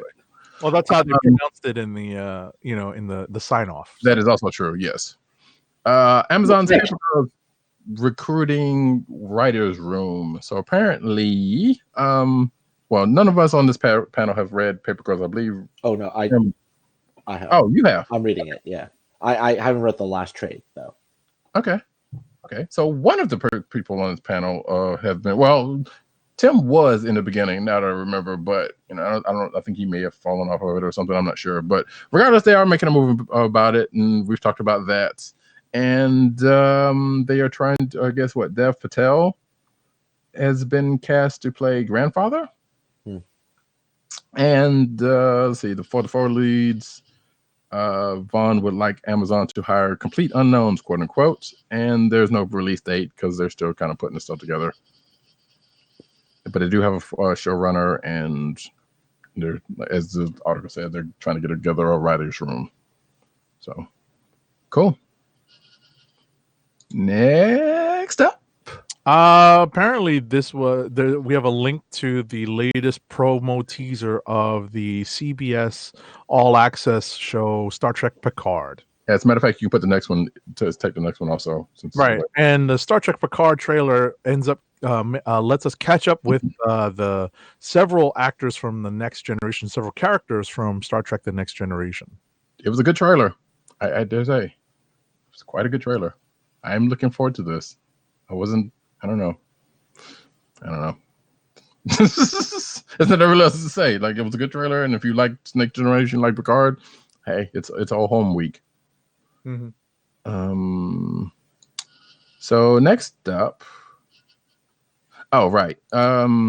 Star Trek Picard, we've already said, and Discovery Season 3 get trailers at New York Comic Con. The reason why I put this in here is because Discovery got a trailer also coming out of New York Comic Con. And I'm going to actually take the next one after that, or the next two after that, because Star Trek Discovery Season 3 will jump forward in time, a big significant jump in time. And there was and on the panel they explained apparently what that is going to entail. So I think news did already break that they're going to jump 930 years into the future, which I still am not entirely sure where that puts it in the Star Trek timeline, and I'm not even up on Discovery to get to that point yet, so it doesn't really matter. But nevertheless, it's a time jump. Sonequa Martin Green is beautiful, and there is another Star Trek shorts which they've started back up again, which reveals Spock's first day on the Enterprise with Rebecca Romaine. I almost called her Stamos, but I know she's not going by that name anymore. So yeah, there's a Star Wars short out there, and features Spock, and apparently it's good. I don't have CBS All Access anymore, so I need to get that back. Next up. All right. Apparently, a documentary about the career of Spawn creator and Image Comics co-founder Todd McFarlane is coming to Sci-Fi or Sci-Fi. That joke never gets old. Yeah, so apparently it's called McFarlane, a documentary, because that's an original name. Will air on Sci-Fi and streaming services before the year's end, and I'm doing air quotes like you can see me. And there's a trailer for it if you're so inclined. All right. Cool. Next up, so the judge charges off tosses. Excuse me, that's a poor choice of wording. Judge tosses Vic Mignogna's final claims against Funimation. So if you've been following this, the voice actor of Vic Mignon, and you know what? Screw it, dude. I'm terrible right now with names. It's late. He filed a suit past April. It got thrown out. The last suits prior to this one got thrown out because the fans of Mr. Vic threatened the judge, and therefore the judge was like, no, I'm throwing all of this out. So thanks, fans, for that. And now this last set of claims, because that he brought against Funimation and several voice cast members who apparently... he basically, the suit was a defamation of character because he was alleged to have been sexually harassing a couple of co-workers. to the point to where those a couple of people are not going to cons as the same cons as him. And he has brought charges up against him, which, like I said, has not been going the way he would want them to. So, 'tis what it is. Okay. Next up, in the She-Ra and the Princesses of Power Season 4 trailer, heroes and villains apparently rise up. So check out the link and watch the trailer. yeah, it's been 4 seasons already. It seemed like the show just came out. I hear good things. Haven't caught it yet. But another says that's not anime news. Whatever. Netflix gives Cowboy Bebop fans hope by casting an actual corgi as Ein. So yes, that is half the puzzle I was waiting to hear about. I'm still kind of suspect about this version of Cowboy Bebop because it's Netflix, but so far they've been making some fairly decent choices. Still don't know who's playing Ed. That's my big thing.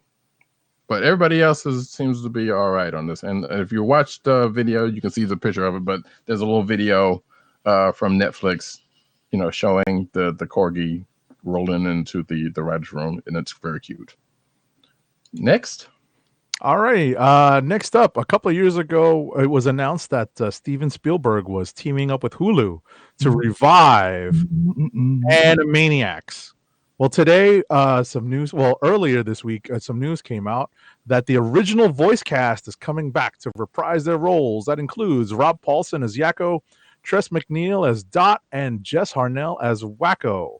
And you know what we have to say to that? Thank you. I'm so glad you used that one. And yes, they're not stupid because they know people would riot. It's true. It's true. I mean, listen, all of these voice actors are still well able to perform these duties. So why not have them back? Mm-hmm. And if you're watching the video, you can see an Instagram, or I guess it's a Twitter picture of them all together. So that's dope. And I'm looking forward to seeing this. Actually, almost made me want to go and revisit Animaniacs, but I remember I don't have Hulu. Yeah, Hulu. Yeah. Hey, guess what, folks? There is a video game that just came out this week called John Wick Hex. It is a tactical strategy game. It's kind of cool, but that has nothing to do with this next story, except for the fact that John Wick is getting a female-focused spinoff that is somehow not about Halle Berry's character. I still have yet to see chapter 3, so please no spoilers yet. I don't know why I haven't watched it yet. But regardless, apparently Lynn Wiseman has signed on to direct a spinoff that is about the Battle Arena. If that name means something to you, then great. And it's written on spec by somebody, and you know what? They're pretty much fast tracking, it sounds like. So I guess they're outside of the other couple of John Wick movies that we know are coming, there's going to be a spinoff. Okay. Sure. Next. Alrighty. There's a report that Sony may sell Masters of the Universe movie to Netflix. That is a rumor that's out there. Mm-hmm. To which I don't know if it will be in better or worse hands. And yes, I recognize that I'm still going off of that questionable 80s version. With Dolph Lundgren. Yep. It's part of it is kind of sort of endearing, but it's not a great movie. It is not a great movie at all. Anyway, we'll see how that turns out, because like I said, it's just a rumor at this point. And actually, something we didn't bring up, well, actually, we kind of alluded to something along those lines, but whatever. The Matrix 4 is uploading Aquaman and Us star Yahya Abdul-Mateen II for this movie, which I'm going to put it out there. He's probably going to be an operator. That's just my guess. Okay. We don't know because there's nothing actually saying what his role is going to be, but he's going to be in the next Matrix movie. So, cool. Maybe he's going to play Dozer's other brother. I don't know. We don't know. Speaking of the off-side notes, Undercover Brother 2 is going to have a sequel. What? Yes, it's going straight to video. I didn't put, obviously it's not necessarily comic book based, although I think there was one. I don't remember regardless. But regardless, Michael J. White is going to be the title character. Nice. So go forward then. I think that's coming out relatively soon. I'll get it on my Betamax. Yeah. Oh no!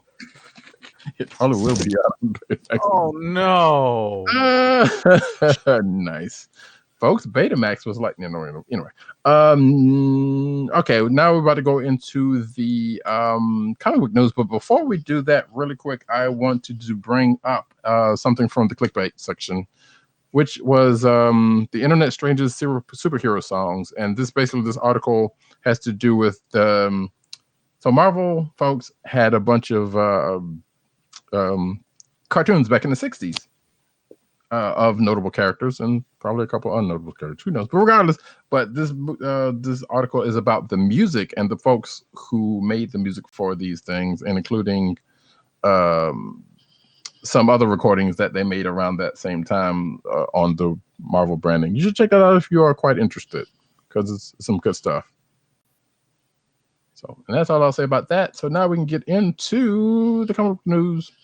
Alrighty. I mean, did you want to Let me rephrase that. Before we get into the comic news, we're going to actually take a small aside and talk about Agent 70 and Matt Wing's sojourn into New York Comic Con. Yes, I was about to say. I'm like, let's talk about this now, so that we don't. Yeah, that was the plan. But keep Matt Wang too late tonight. Matt, I know that we both had 4-day tickets and we both used them. Mm-hmm. There we go. No, I just wanted to make sure that we had the video all set up. So since we both used our 4-day tickets, in the sense that we went I think we went at least 3, if not all 4 days.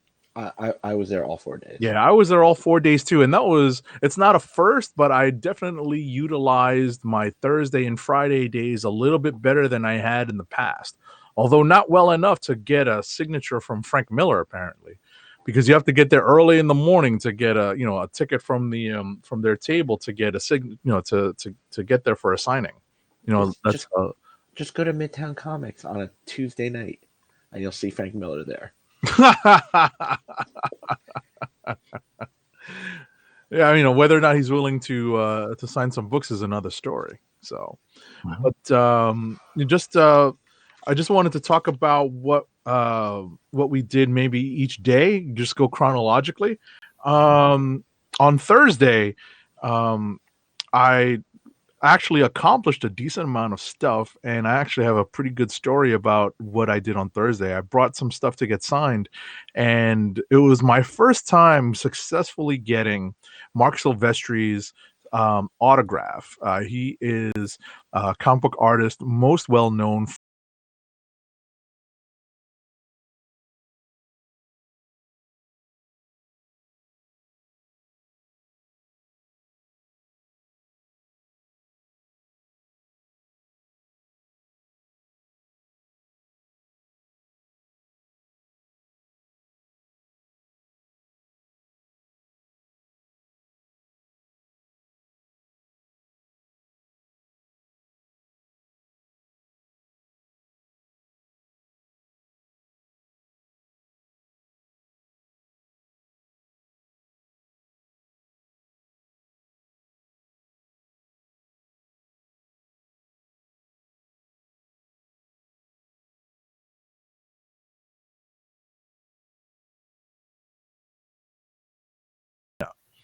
And while we were killing time on the line, I got to see what he had prepared to get signed. And it was literally 3 of the same books that I had, which were, books from early Silvestri, like Silvestri's first X-Men work, and 2 books out of Fall of the Mutants.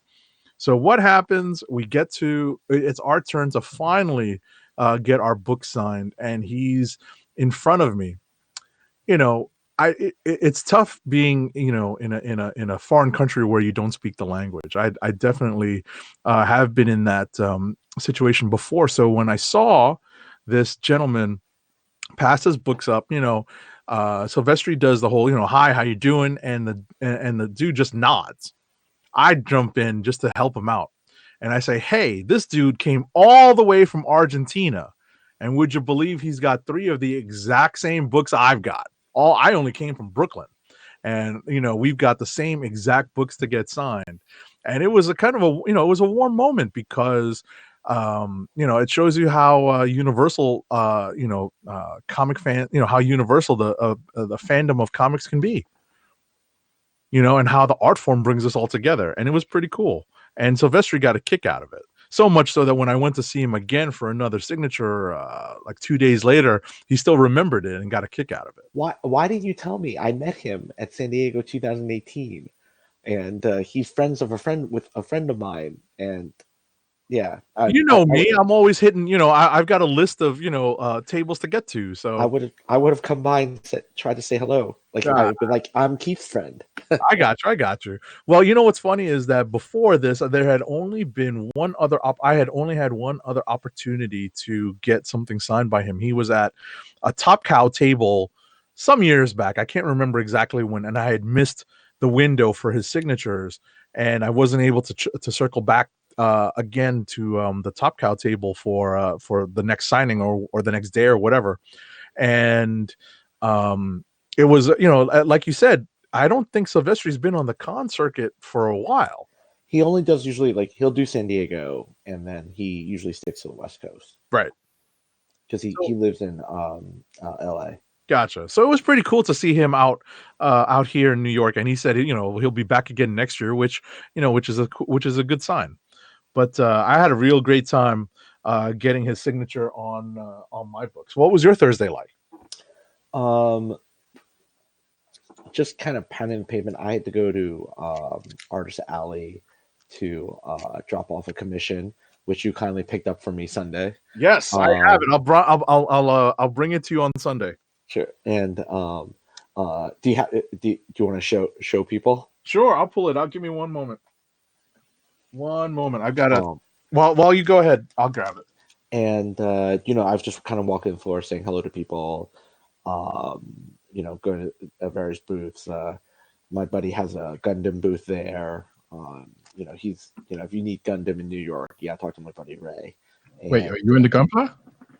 Not me, but a little bit. I have a couple. But if you need a hookup, I know a guy. And he's not Yang. Of course he does. Yeah, really. I hit a couple of booths that I want to get stuff at.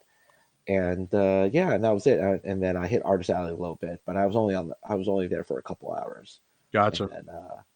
And I just missed you. Like I left and I literally just missed you because I had to be, I had to rush home to put on a tux. Right. Wang had some social plans afterwards. I didn't get there until the middle of the afternoon. So, and this is the sketch that Wang got of. All right, let me put the focus on you. Boop. Okay.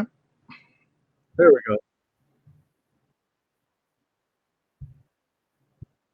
Mm-hmm.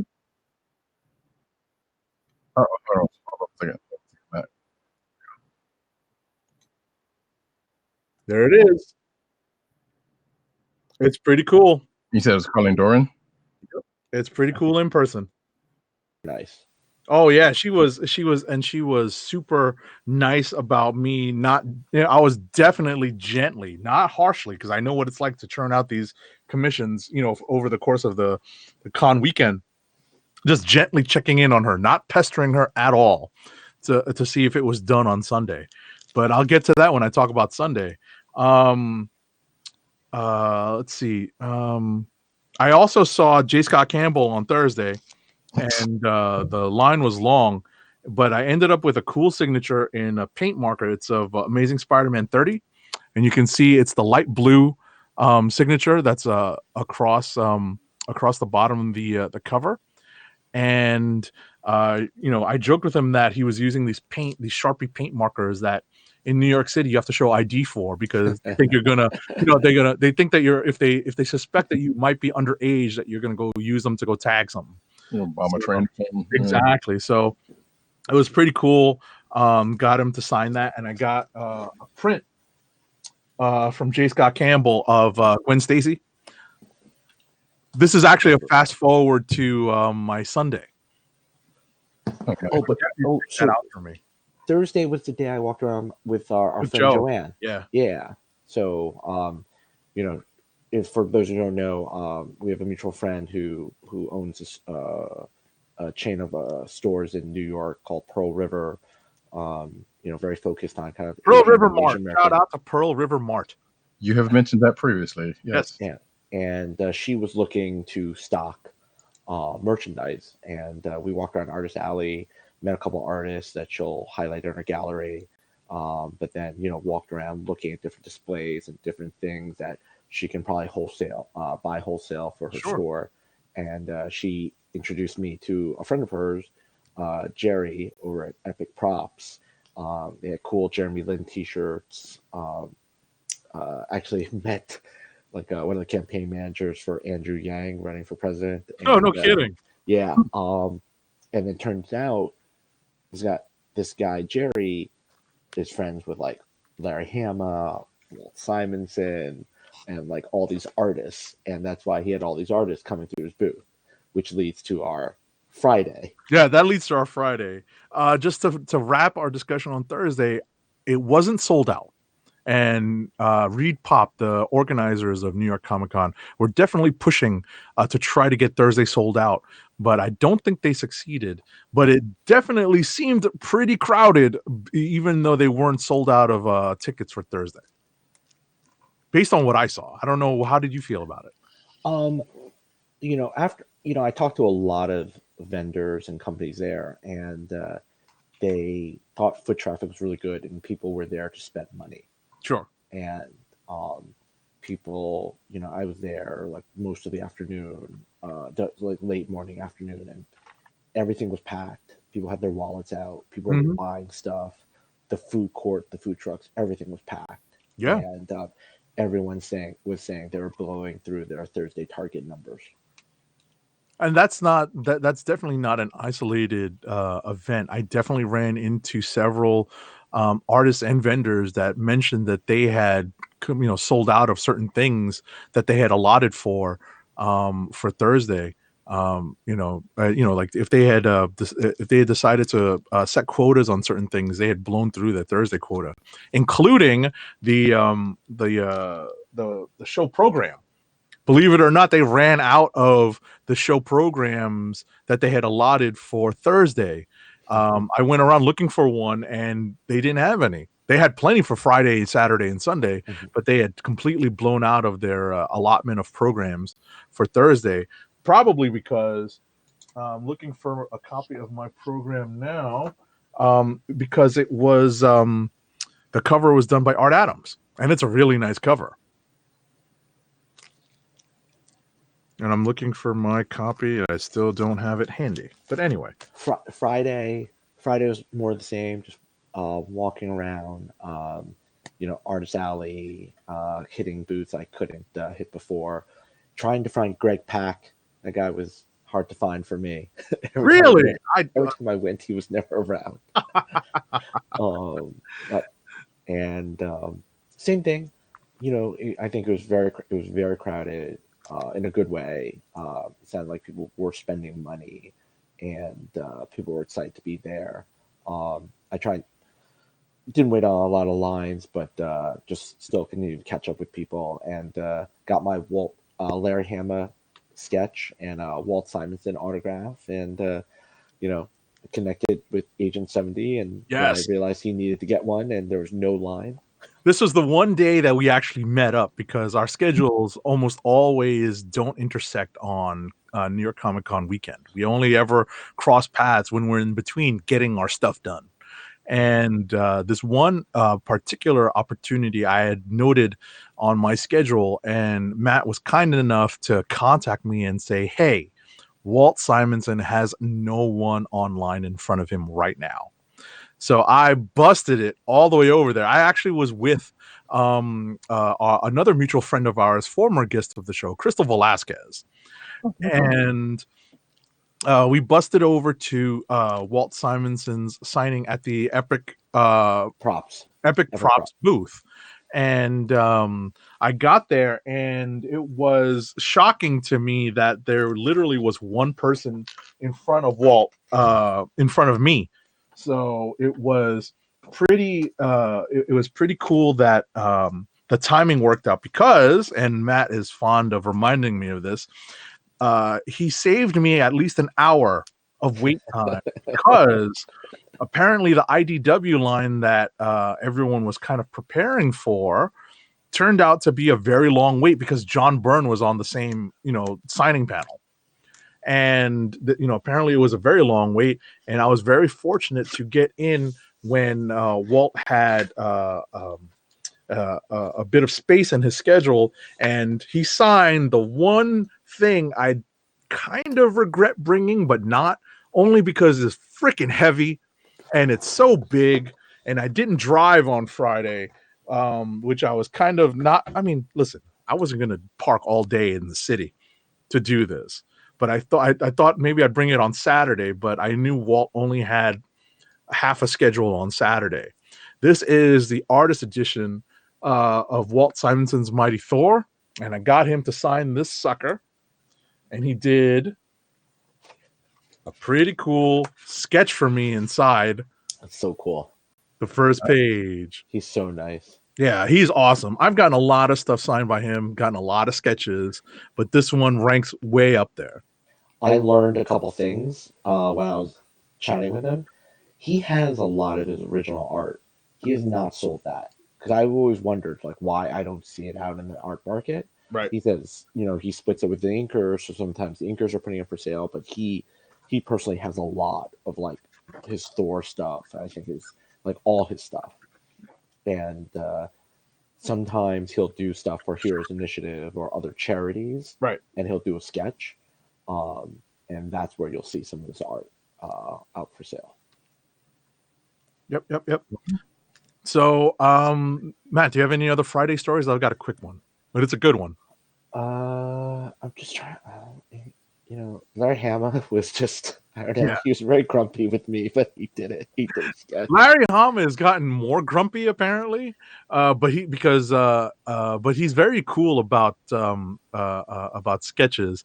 But he's definitely gotten more grumpy in his older age. I think he always makes me laugh when I go up to see him though. So he chuckled when I said I got his action figure. Oh, nice! Very nice. Very, very nice. I'd say that Friday was definitely crowded. I saw lots more cosplay Friday than Thursday. There's plenty of Jokers around. I saw some the boys cosplay.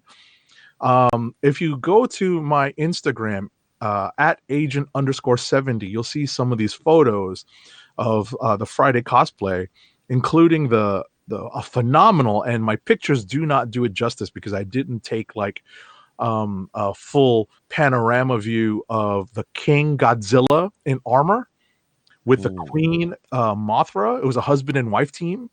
And if you go to my Instagram, you'll see it. And my pictures do not do them justice because I couldn't get a wide enough shot of the Godzilla armor, kind of the King armor or the Knight armor that he was wearing. And it was so creative. I heard the Godzilla stuff was selling really well. My friend who's the Gundam guy, okay, he basically sold all of his Godzilla stuff in the first 2 days. Oh, that's wonderful. That's good news. That's good news. Oh, I met one other person. I met Bill Sienkiewicz. I shook his hand. And nice. I picked up his. He had a new art book, and he signed it to Matt. So I was pretty excited about that. Cool. Right. So speaking of meeting someone, I did see a great Orion and a cool Silk Spectre that and a Prowler that you'll see in those pics on Instagram. I actually met DMC, 1/3 of the group Run DMC. Yet again, this is not my first time meeting him, but one of the funniest parts about this particular interaction is that it was near the end of the day. And D was hawking paperback copies of his book, 10 Ways Not to Commit Suicide. There's a pretty, I hadn't started it yet, but it seems pretty heartfelt. And he signed it to me, and when I took pictures with him that you'll see on Instagram, my dunderhead left my copy of the book on his table and walked away. Oh no. But there's a happy ending though, because they picked it up. They were looking for me apparently, and when I circled back to them, they had already gone. But they had it for me the next morning on Saturday, which was awesome. And they remembered me right away. They were like, "Yo, we were looking for you for a hot second," but I was so very glad that they kept it, and it was a great ending to that story.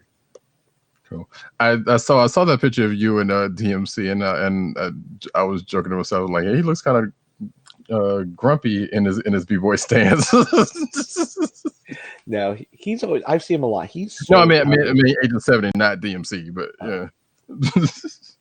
But no, yeah, I didn't do a full b-boy stance, but yeah, I should have. Yeah, I should have. I didn't even think about it because I honestly had, I'd met him before, so like the wonder of it really hadn't sunk in. But I was like, it was just the end of the, it was the end of his day. It wasn't the end of my day because Artist Alley doesn't close until 8. But I think it was busting out at like 6:30, and it was, that's what happens when there's a rush to things. So you kind of get caught up in it, and next thing you know, I had left my book, but. Oh, it all worked out in the end. Yeah. DMC comes back to Heroes Con and actually get to go. Did you notice in Artist Alley this year the change with people's signs? I noticed that a lot of artists that were singing together definitely had sponsored signs. There were groups, like people who were under I guess a unified banner that maybe got a block. There might have been like artist agents. That's what I kind of figured. There were like agencies that had, or maybe even artist collectives that had banded together to put their group of artists in one group. Like Sean Chen, Bernard Chang, and there's a couple of other artists that I've always seen traditionally sit together. They always do. Yeah, right. And they definitely try to sit together, but I definitely saw more of that this year. Mm-hmm. Oh, so because when you said sponsored, I thought you meant like a brand or something. That's not. They felt like there was like their agent was sponsoring them or something was sponsoring. Right, so they could all sit together as a group. Interesting. Okay. So where we at? Saturday? Yes, Saturday. Saturday. So Saturday is always stupendously crowded because it's the Saturday of the con. I went to go see Silvestri, and during the first thing that happened during that day was a gigantic favor done for me by another mutual friend of mine's and Matt's, and that is our good friend Dave Lefkowitz, who had won the lottery for the McFarlane signature. And wouldn't you know, they set a stupid limit of one item per winner of the lottery. Oh, wow. One item. So what does he do? He gets my item signed. Nice. Oh, that was nice of him. Yes. And I couldn't believe it. Way too nice of him. To get to the con and to get my stuff signed. I felt like this meant more to us collectively than getting a Spawn #1 signed. No offense to Spawn, but this was this is so iconic that I suspect maybe that's why, in addition to Dave being stupendously nice and cool, I suspect maybe that's why he got this signed instead. So shout out to Dave Lefkowitz. He's not on social media, but shout out to him. I'll make sure to tell him to tune in to the show and check out our shout out to him. I saw you guys briefly at the Entertainment Earth booth because I had to do a drive-by. That's right. That's another thing we did early. So talk about my schedule starting to come together over the weekend. One of the lotteries I won was for Entertainment Earth. Dave won as well, and luckily Entertainment Earth let me buy the lottery item I won early, which is the limited edition SmackDown gold Funko of The Rock. And luckily they let me get it early because I had a panel later in the day, and I didn't want to waste time and be late to a panel because I was trying to buy a gold Rock Funko at the Entertainment Earth booth, and they were gracious enough to let me buy it early when I was online with Dave Lefkowitz. Was this the first time they were there? Because they're usually a big presence in San Diego, but this felt like I don't think I've ever seen them in New York Comic Con before. They have, but I think this is the first time that they organized the lottery through the ticketing, through the main ticketing lottery. But I might be incorrect. They might have been, they might have done it before. I think I suspect they've done it before. So we'll go so far as to say that, folks, if you are not watching the video, this would probably be a good reason to watch because you would have seen pretty much everything Agent 70 is presenting. Yes. You didn't spend too much of your time on Saturday, unfortunately, because because of your drive-by schedule. But I had gotten into a panel on Saturday, but I also had a chance to speak at length at the end of the day to Chris Claremont, of all people. So right? jealous. And I see the thing is, I've spoken to Claremont and gotten his autograph long before he started charging, and he's upped his prices now. It's 10 a signature, which is I think a little steep, but it matches some of the higher end prices now. I got him to sign because I got Mark Silvestri to sign some Uncanny X-Men, and specifically he pulled open this copy of Uncanny X-Men 226, the middle issue of Fall of the Mutants, and he's flipping through it and reminiscing. Wow. And he's going through some of the dialogue that he wrote specifically between Forge and Storm as they're on the on the world that the adversary had exiled them to, and he's just reminiscing about it. And I'm telling him, how much I liked about it, because these are some of the formative seminal works of my own comic book fandom. And this is straight out of junior high school for me. Say again? I said, I wish you could have recorded that conversation, because that would have been exactly. It would have been great audio. It would have been great audio. He has a great interview on sci-fi and the sci-fi stage.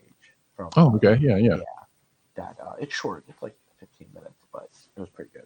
Yeah, he was just reminiscing. He was just chilling, and I'm looking over my shoulder at these poor people behind me who are waiting to get a signature.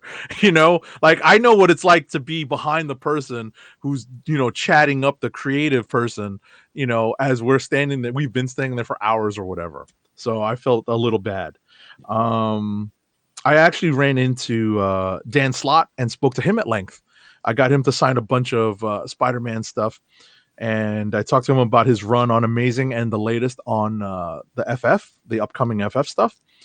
And the last thing I did on Saturday, not the last thing, but the big thing I did on Saturday was I sat through the Dawn of X panel.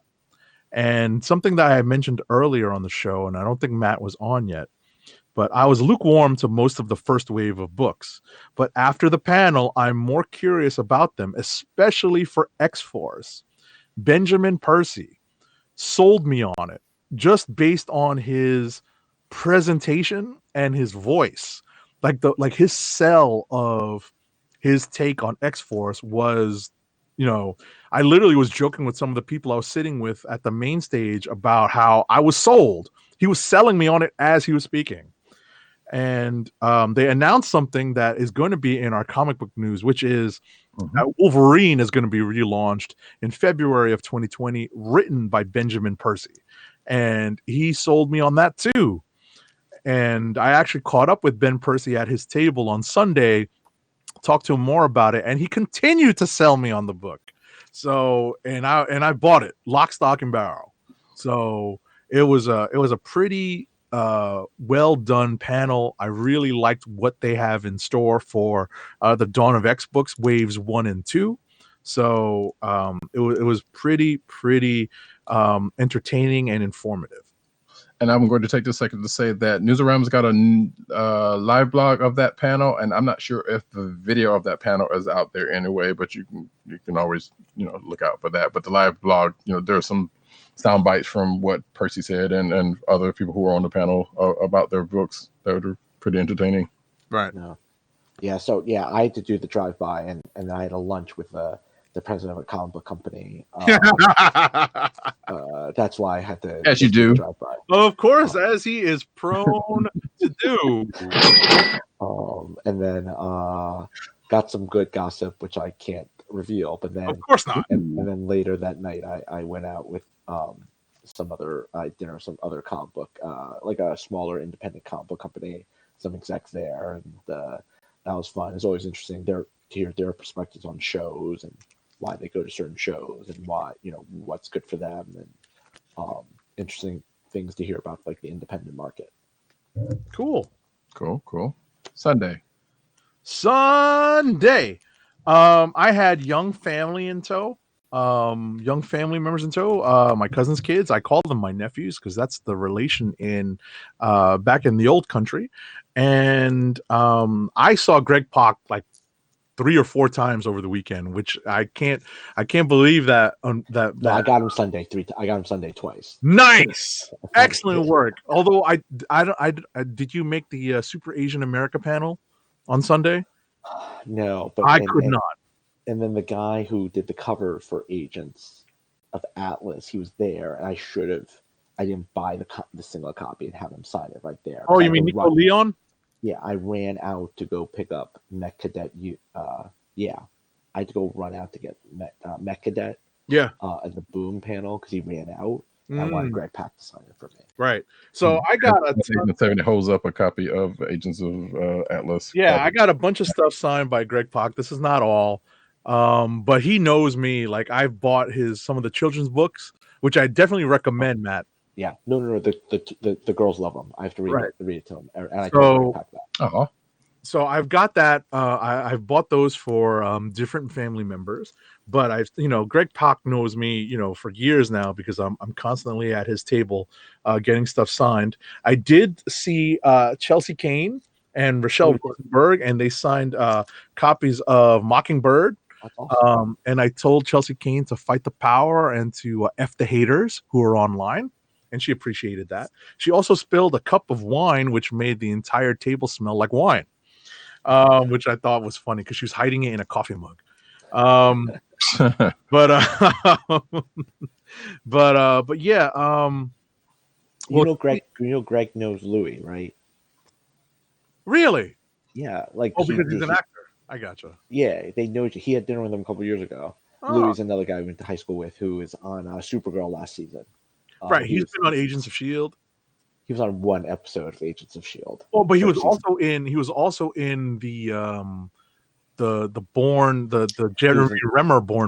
Jeremy Renner Bourne movie. He was in the Bourne Legacy, and he was the villain. Yeah. Yes. Oh, okay. Yes. Cool. What was I going to say? What's funny is that on Sunday, Claremont flaked on his signing at the Marvel booth, so I wasted almost an hour with my little nephews online waiting for that and the free stuff at the Marvel booth. But it all turned out okay. Did you happen to get any of the free stuff at the Marvel booth? No, I kind of just called them afterwards. Well, I don't have that kind of connection. Yeah, right. One cool thing they were giving out was the fanfic kind of ashcan book that's supposed to be Kamala Khan's fanfic. It's really cool. It's a very simply drawn comic, but this is her fan fiction. So there was an article about all that stuff that they were giving away. That was the exclusive stuff they were giving out. I'm not sure if that was in that article, but I didn't put it in an article because it was past the point anyway. So right, no, there was a lot of exclusive stuff, like exclusive comics. That was just one of the giveaways I think they gave out to everybody. Some of the stuff that you were talking about may have been ticketed. You had to have a ticket. Like they only gave out a set number each day. Sure. But on Sunday, I did see the Unicron. There's pictures of it on my Instagram. You guys should take a look at it at age_70. And Sunday was the day I actually got some stuff signed by Saladin Ahmed on Saturday. It was Saturday morning. Dave Lefkowitz helped me out with that too. He stood online and got some stuff signed when I had to pass it on to him because I had more than they were allowing. And he got some stuff signed for me. by Saladin Ahmed and Javier Garron. So I got them to sign the Miles Morales #1, and Javier Garron and Saladin Ahmed, and Saladin signed Black Bolt #1. No Christian Ward though. But on Sunday, I had a chance to speak to Saladin at length about Black Bolt, Miles, and Kamala Khan.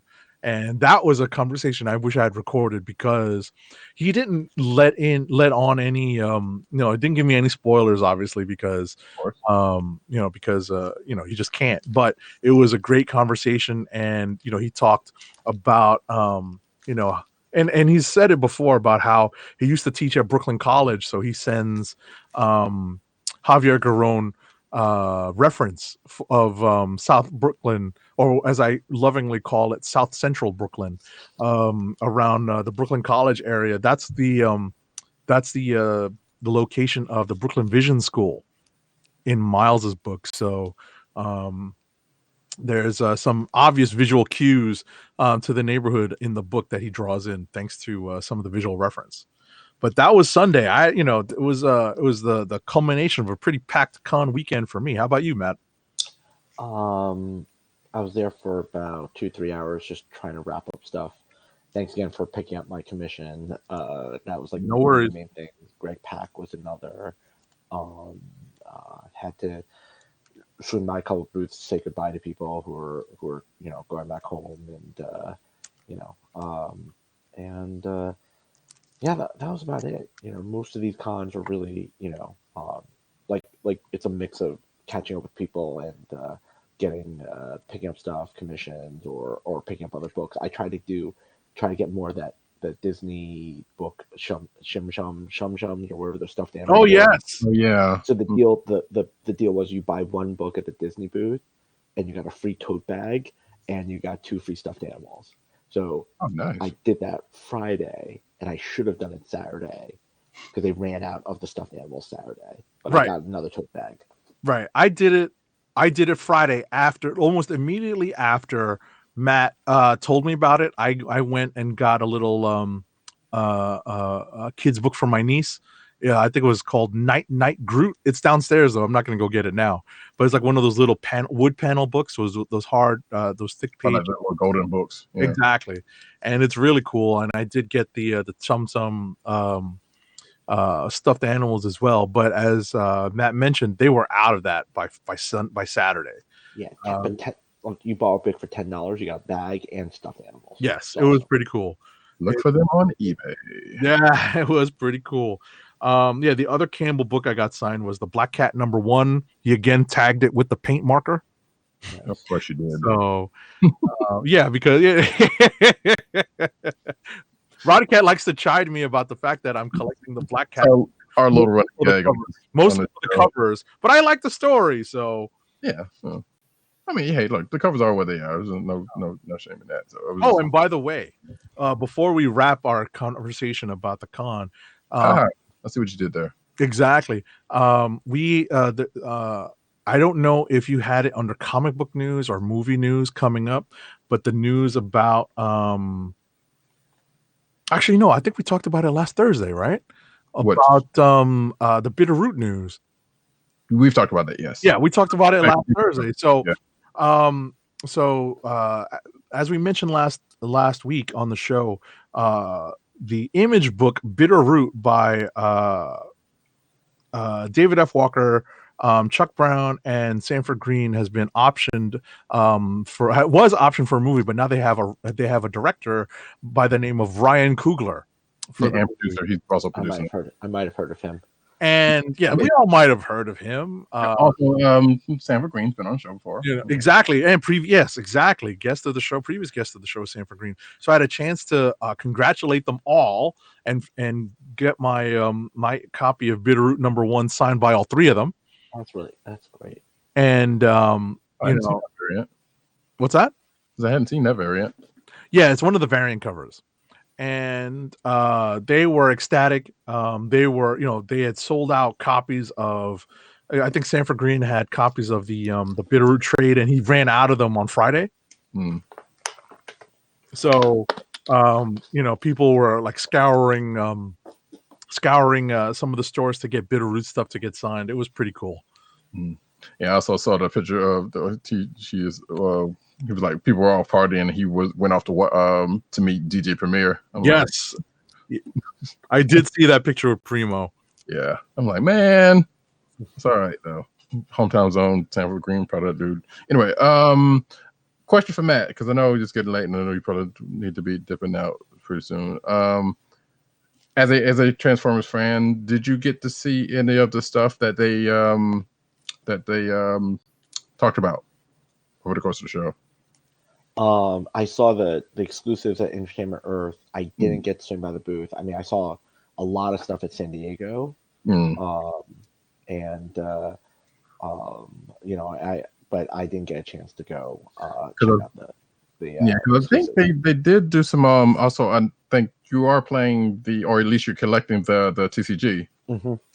And I think I don't know if that's stuff that they talked about. Actually, I think it is because it's for that new expansion that they talked about. Where they there's something out there on that they talked about at New York. So I don't know if you saw any of that either. So. No, I didn't get a chance to go on the panel. It's panels in New York Comic Con are just hard for me to get to. Sure, so I didn't do that, but I definitely been following that news, and I do love the game. Yeah. So when we got a little bit of news on some of that stuff, not necessarily about the full exclusives on the cards and whatnot, but we do have some stuff in the news about that. But so if we are finished with the con talk, yeah, just one real quick thing. I just wanted to circle all the way back to our 4-day passes, and something that Matt mentioned kind of jogged my memory a bit. I think this is one of the first times I actually made good use of my Thursday, Friday days on a 4-day pass.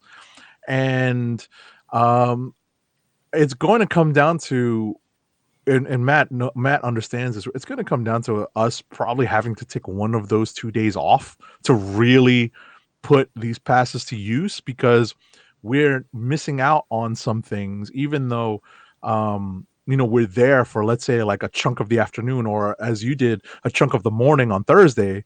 It's like we switch places at the con on Thursday.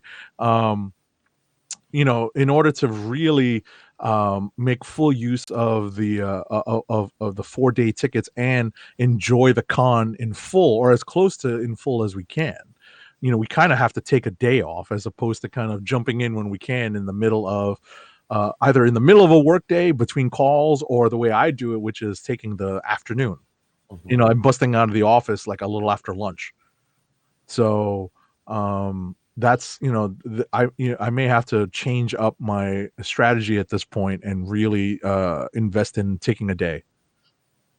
Yeah, which is I did the same thing. I think Friday, Thursday I did the morning chunk, and then Friday I did the afternoon, and then Saturday and Sunday I had my windows that I can do. It's different for me. Like when I go to San Diego, it's a little bit more work oriented. So, I do my work in the morning, or kind of like, I block off some time in the afternoon. But definitely. I think next year you should definitely be, if you kind of invest in a day. Yeah. Invest in the day, and then, then Saturday and Sunday won't be so rushed. Yeah. And also, one thing I wanted to observe before you go, Matt, is that I find I think there are fewer artists that I follow for autographs. I find myself going to the writers now, because I think a lot of I've already got a lot of the signatures that I want for the artists. That's not even a humble brag. But nowadays I'm getting a lot of the writers on the books, and some of the colorists. Shout out to the colorists who, we're starting to recognize more and more. But I've got my quota of Jim Lee and George Perez autographs. So now it's kind of, I'm a little bit more diverse in the people that I'm looking to get autographs from.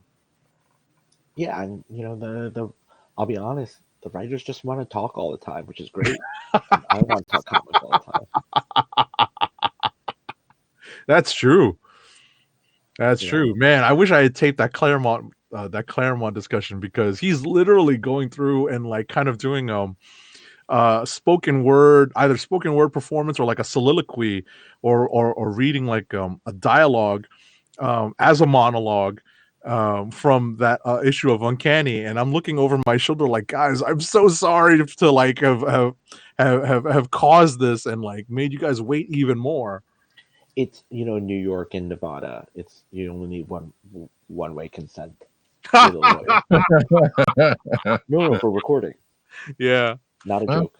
I learned that on Crank Anchors. It's true. It's true. All right, so highlights of the show, real quick. Or I don't know. Meeting Bill Sienkiewicz, talking to Walt Simonson. Actually, there's one more thing I forgot to tell you. I did. I put a down payment on a John Cassidy piece.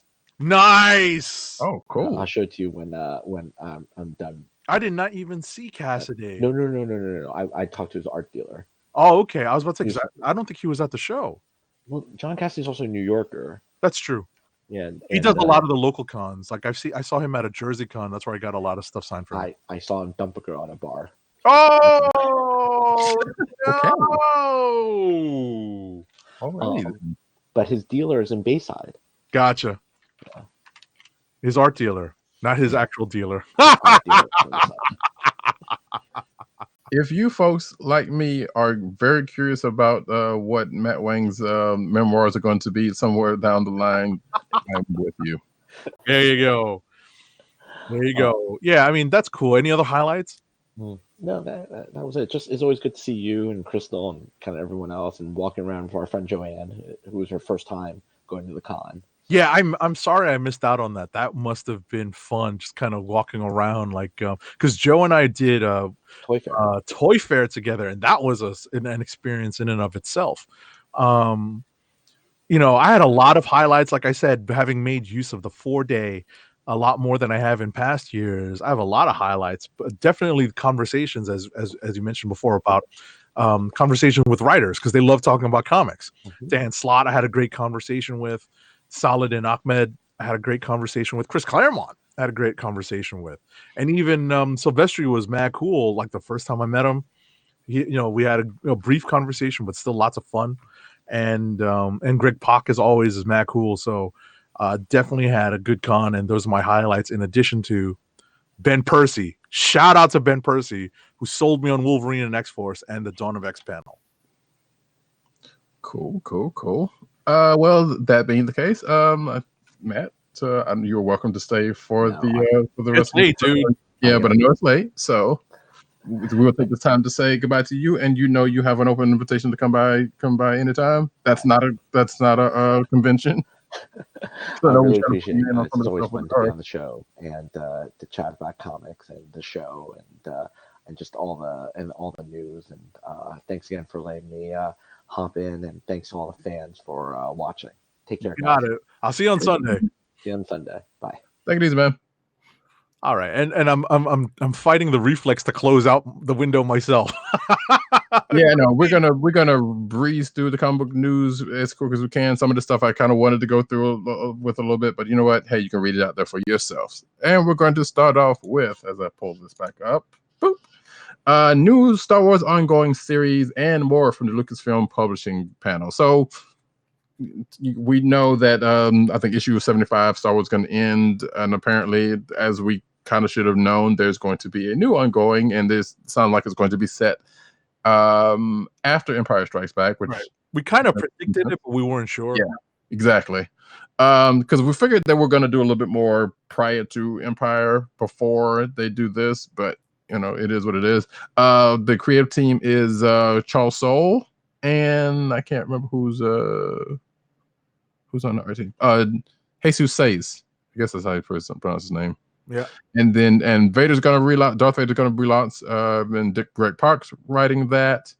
And there's that alternate pop-up. There's a pop-up book. There's a bunch of other books, and there's going to be the journey to Rise of the Skywalker stuff has started already this week. And there's a bunch of other books, so we're going through that. But yeah, look out for that coming. I can't remember when it says it's coming, but Star Wars is coming. Yep, next year, I think. Speaking of Charles Soule, just a quick aside. Speaking of Charles Soule, I had a chance to speak to him. He's someone that I don't know well, but I definitely know from the cons, and that's just how it is. I greet him as counselor, and he knows exactly who it is. So what I found out is that he actually closed his law practice because his writing takes up a lot of his time, and he's doing really well. So he's no longer actively practicing, although he obviously still has his license. Right. So that was cool to good hear. to a point, Yeah, exactly. That's good news for him. You know. So next up, Disney and Viz Media team up for a manga partnership. So Disney's returning to the world of manga, as announced at New York Comic Con, that Viz Media is turning Disney properties into manga series. So they're going to be doing a release of Star Wars the Legends of Luke Skywalker, and I'm not sure what the other one is, but tune in to find out. Yeah, there's a Frozen manga and Nightmare Before. They're basically taking other Disney properties and making, like you said, Finding Nemo, Nightmare Before Christmas, Frozen. Gotcha. Some Star Wars stuff and amongst other stuff. So look out for that next year. Yeah. Going back to the Transformers thing here, I forgot to ask him about the unicorn thing, but I'll find out whether they made it or not, because I'm not sure if they actually did. Oh, they did. It's funded. Okay. It's funded, but it didn't. I think it funded over the New York Comic Con weekend. Which is why they extended it, right? Because it had made it prior to. So okay, so that did work out for them. Cool. Yeah. But in this case, here are all the new Transformers action figures revealed by Hasbro at NYCC. So there's a couple of different brands. There's a Cyberverse brand, which a bunch of them. Shockwave is not a tank. We're going to let that roll. Neither is Megatron, but yet here we are. Blame the movie. Yeah, well, yeah, exactly. Generation Select. There's War for Cybertron stuff. There's a G1 stuff. There's a Wheeljack and a Jazz. Well, actually, was there a Jazz? Yeah, I think there was a Jazz. But there's a Wheeljack that looks pretty cool, and some other figures. And also, as we said earlier, they talked about some cards for the new expansion of the Transformers trading card game that is coming out at some point soon. So you can check that all out. And I will go ahead and take this next one because vintage G1 Transformers Constructicons Devastator Starscream are back in stock, which is weird because I know I have been to a Walmart as recent as, or in that section of Walmart as recent as a month or so, and saw Constructicons. So I know that's been out for a minute. But if you were looking for those particular reissues, hey, guess what? They're out there. I almost totally grabbed that the Constructicons one because it was like $60-$70 or something like that for all of them. A little bit more reasonable than Unicron. Yes. It says 74, but I think in store it was like $69.99 or something. Okay. But yeah, and there's a G1 Starscream. So if you're looking for those, hey, they're out there. You can check that out. Next up. Oh, forgot to mention at the Dawn of X panel, they gave out an exclusive variant cover for Powers of 10, number 5. It's a black and white Arthur Adams variant. It's the same image that is on the New York Comic Con program, that I couldn't grab in time to show everybody. So that's pretty cool. Nice. Yeah, but he had to win a lottery to get into the panel, which is awful. So what can you do? Hasbro has immortalized Stan Lee as a 6-inch Marvel Legends figure. So this isn't new news, but they finally finalized the release of the figure. Right. And he includes a Captain America shield with a replica signature from Stan across the shield. And there are a couple of other accessories to the figure. I am looking forward to grabbing one. Yep. And if you're watching the video, you can see that. And along with that, you can go take this next one. Next up, Hasbro has revealed Marvel Legends, the Stan Lee figure, plus a new Deadpool and Fantastic Four figures.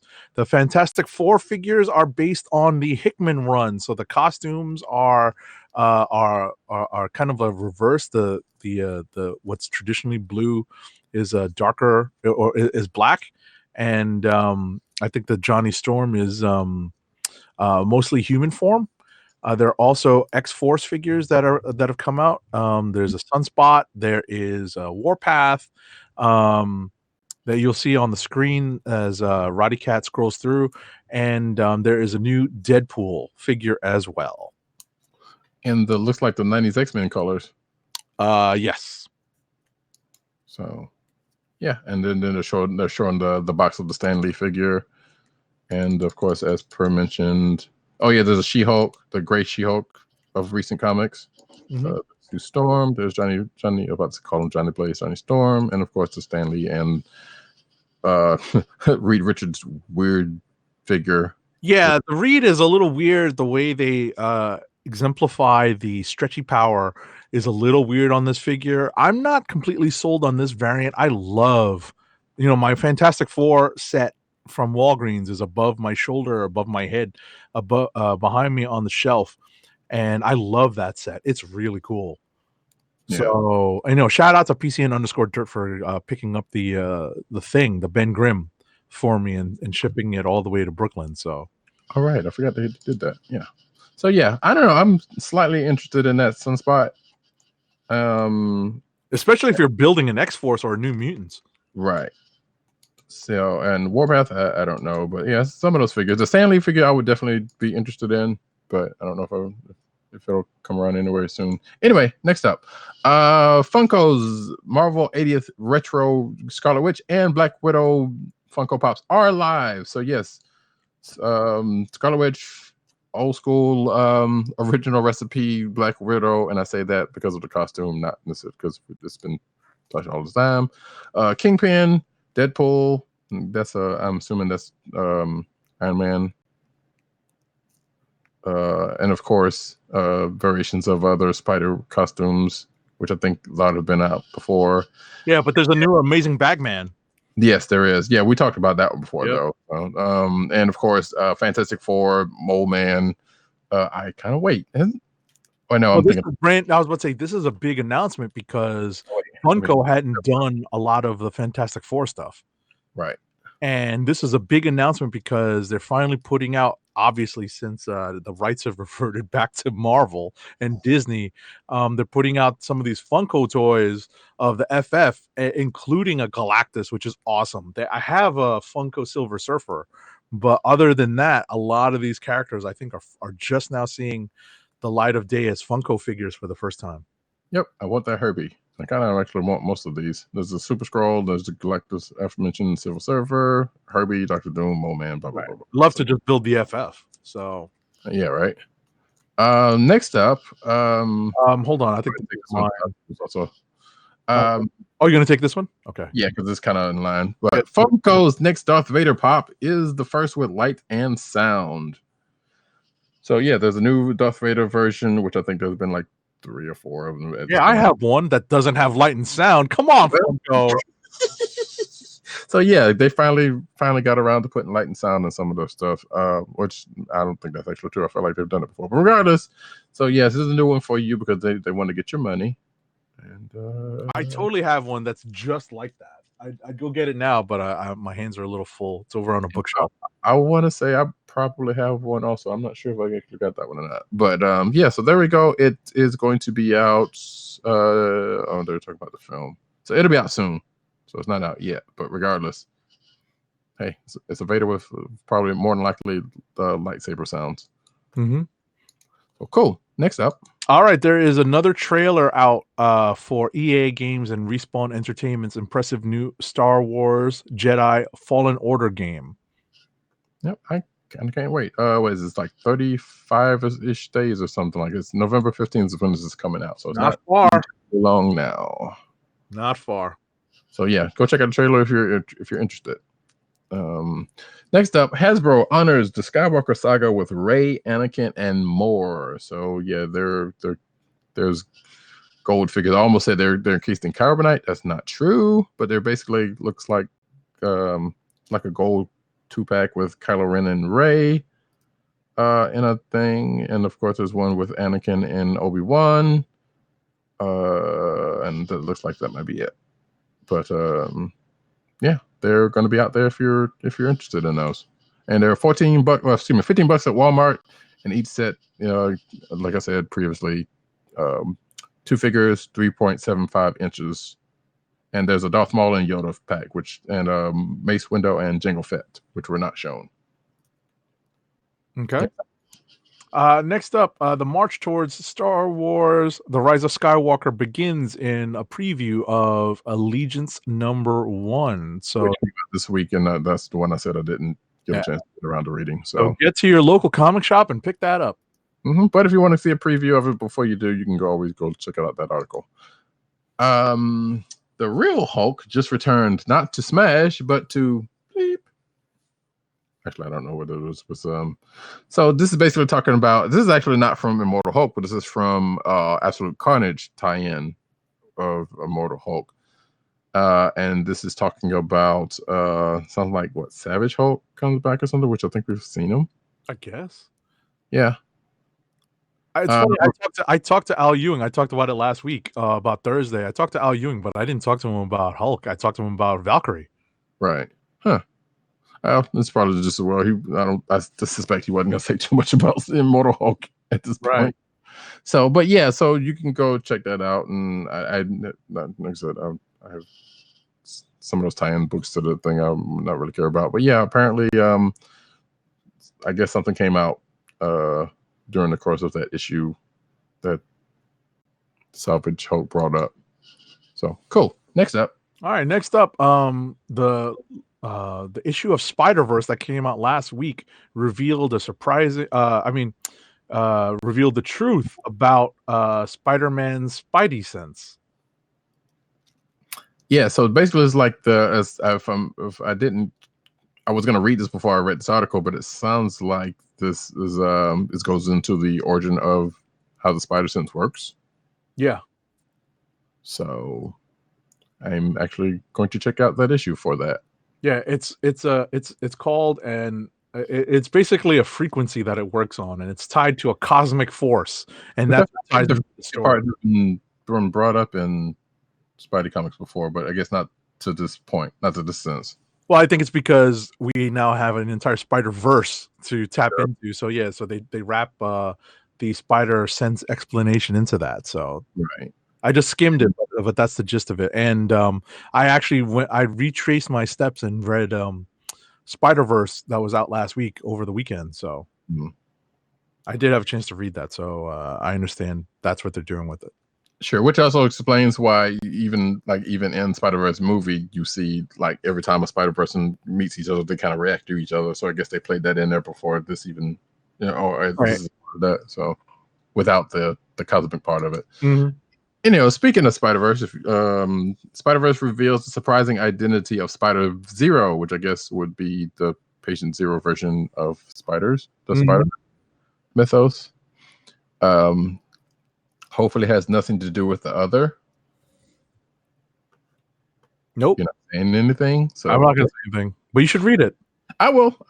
So, and this was written by Tim. I'll just go ahead and put that out there. But then this is again. We have a copy of it. So we do. Yeah, I still have it in the thing. I'll check it out. But yeah, so this goes into that. And if you're interested in that, you will read Spider-Verse #1. Next up. In big news. I am happy about this, and I like the fact that it's taking a break, or at least a short break after the King Thor series finishes. Writer Donny Cates and artist Nick Klein are going to launch a new Thor ongoing series in 2020. It was announced at Marvel's Next Big Thing panel at New York Comic Con. And colorist Matt Wilson is going to be returning to Thor to work over Klein's illustrations. It's pretty cool. I'm not so keen on this redesign. Yeah, so the redesigned costume looks cosmic in origin. I'm like, did he get the Captain Universe's powers some kind of way along the way, or what's going on in that? It's a little weird. I wonder if it's not because of Coipel's art that kind of makes it look a little weird, or at least the pose that he's in on that cover. Yeah, if you're watching the video, you can see the cover in question. But I'm definitely willing to give it a shot, especially with Cates' recent track record. So, and Jason Aaron gave it a thumbs up. He's already heard from Cates what his direction for the book is. So, you mean the bad boy of comics? What's that? I think either Donny Cates called himself or someone called Donny Cates the bad boy of or comics or something like that. I can't remember. I guess, but Jason Aaron gave it a thumbs up. So right, that worked.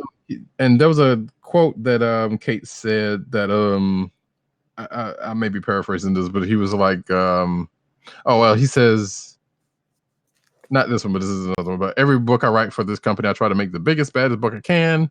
Matt Fraction once said that every Thor book should sound like Zeppelin. Well, I want mine to sound like Norwegian black metal. But the quote I was thinking about was, he said it was like following Jason Aaron up was probably the stupidest thing he could ever do. Yes. So I found that kind of funny, which and also true, because it's going to be really hard to top that last run. It's been 7 years in the making, and it's still not done. Right.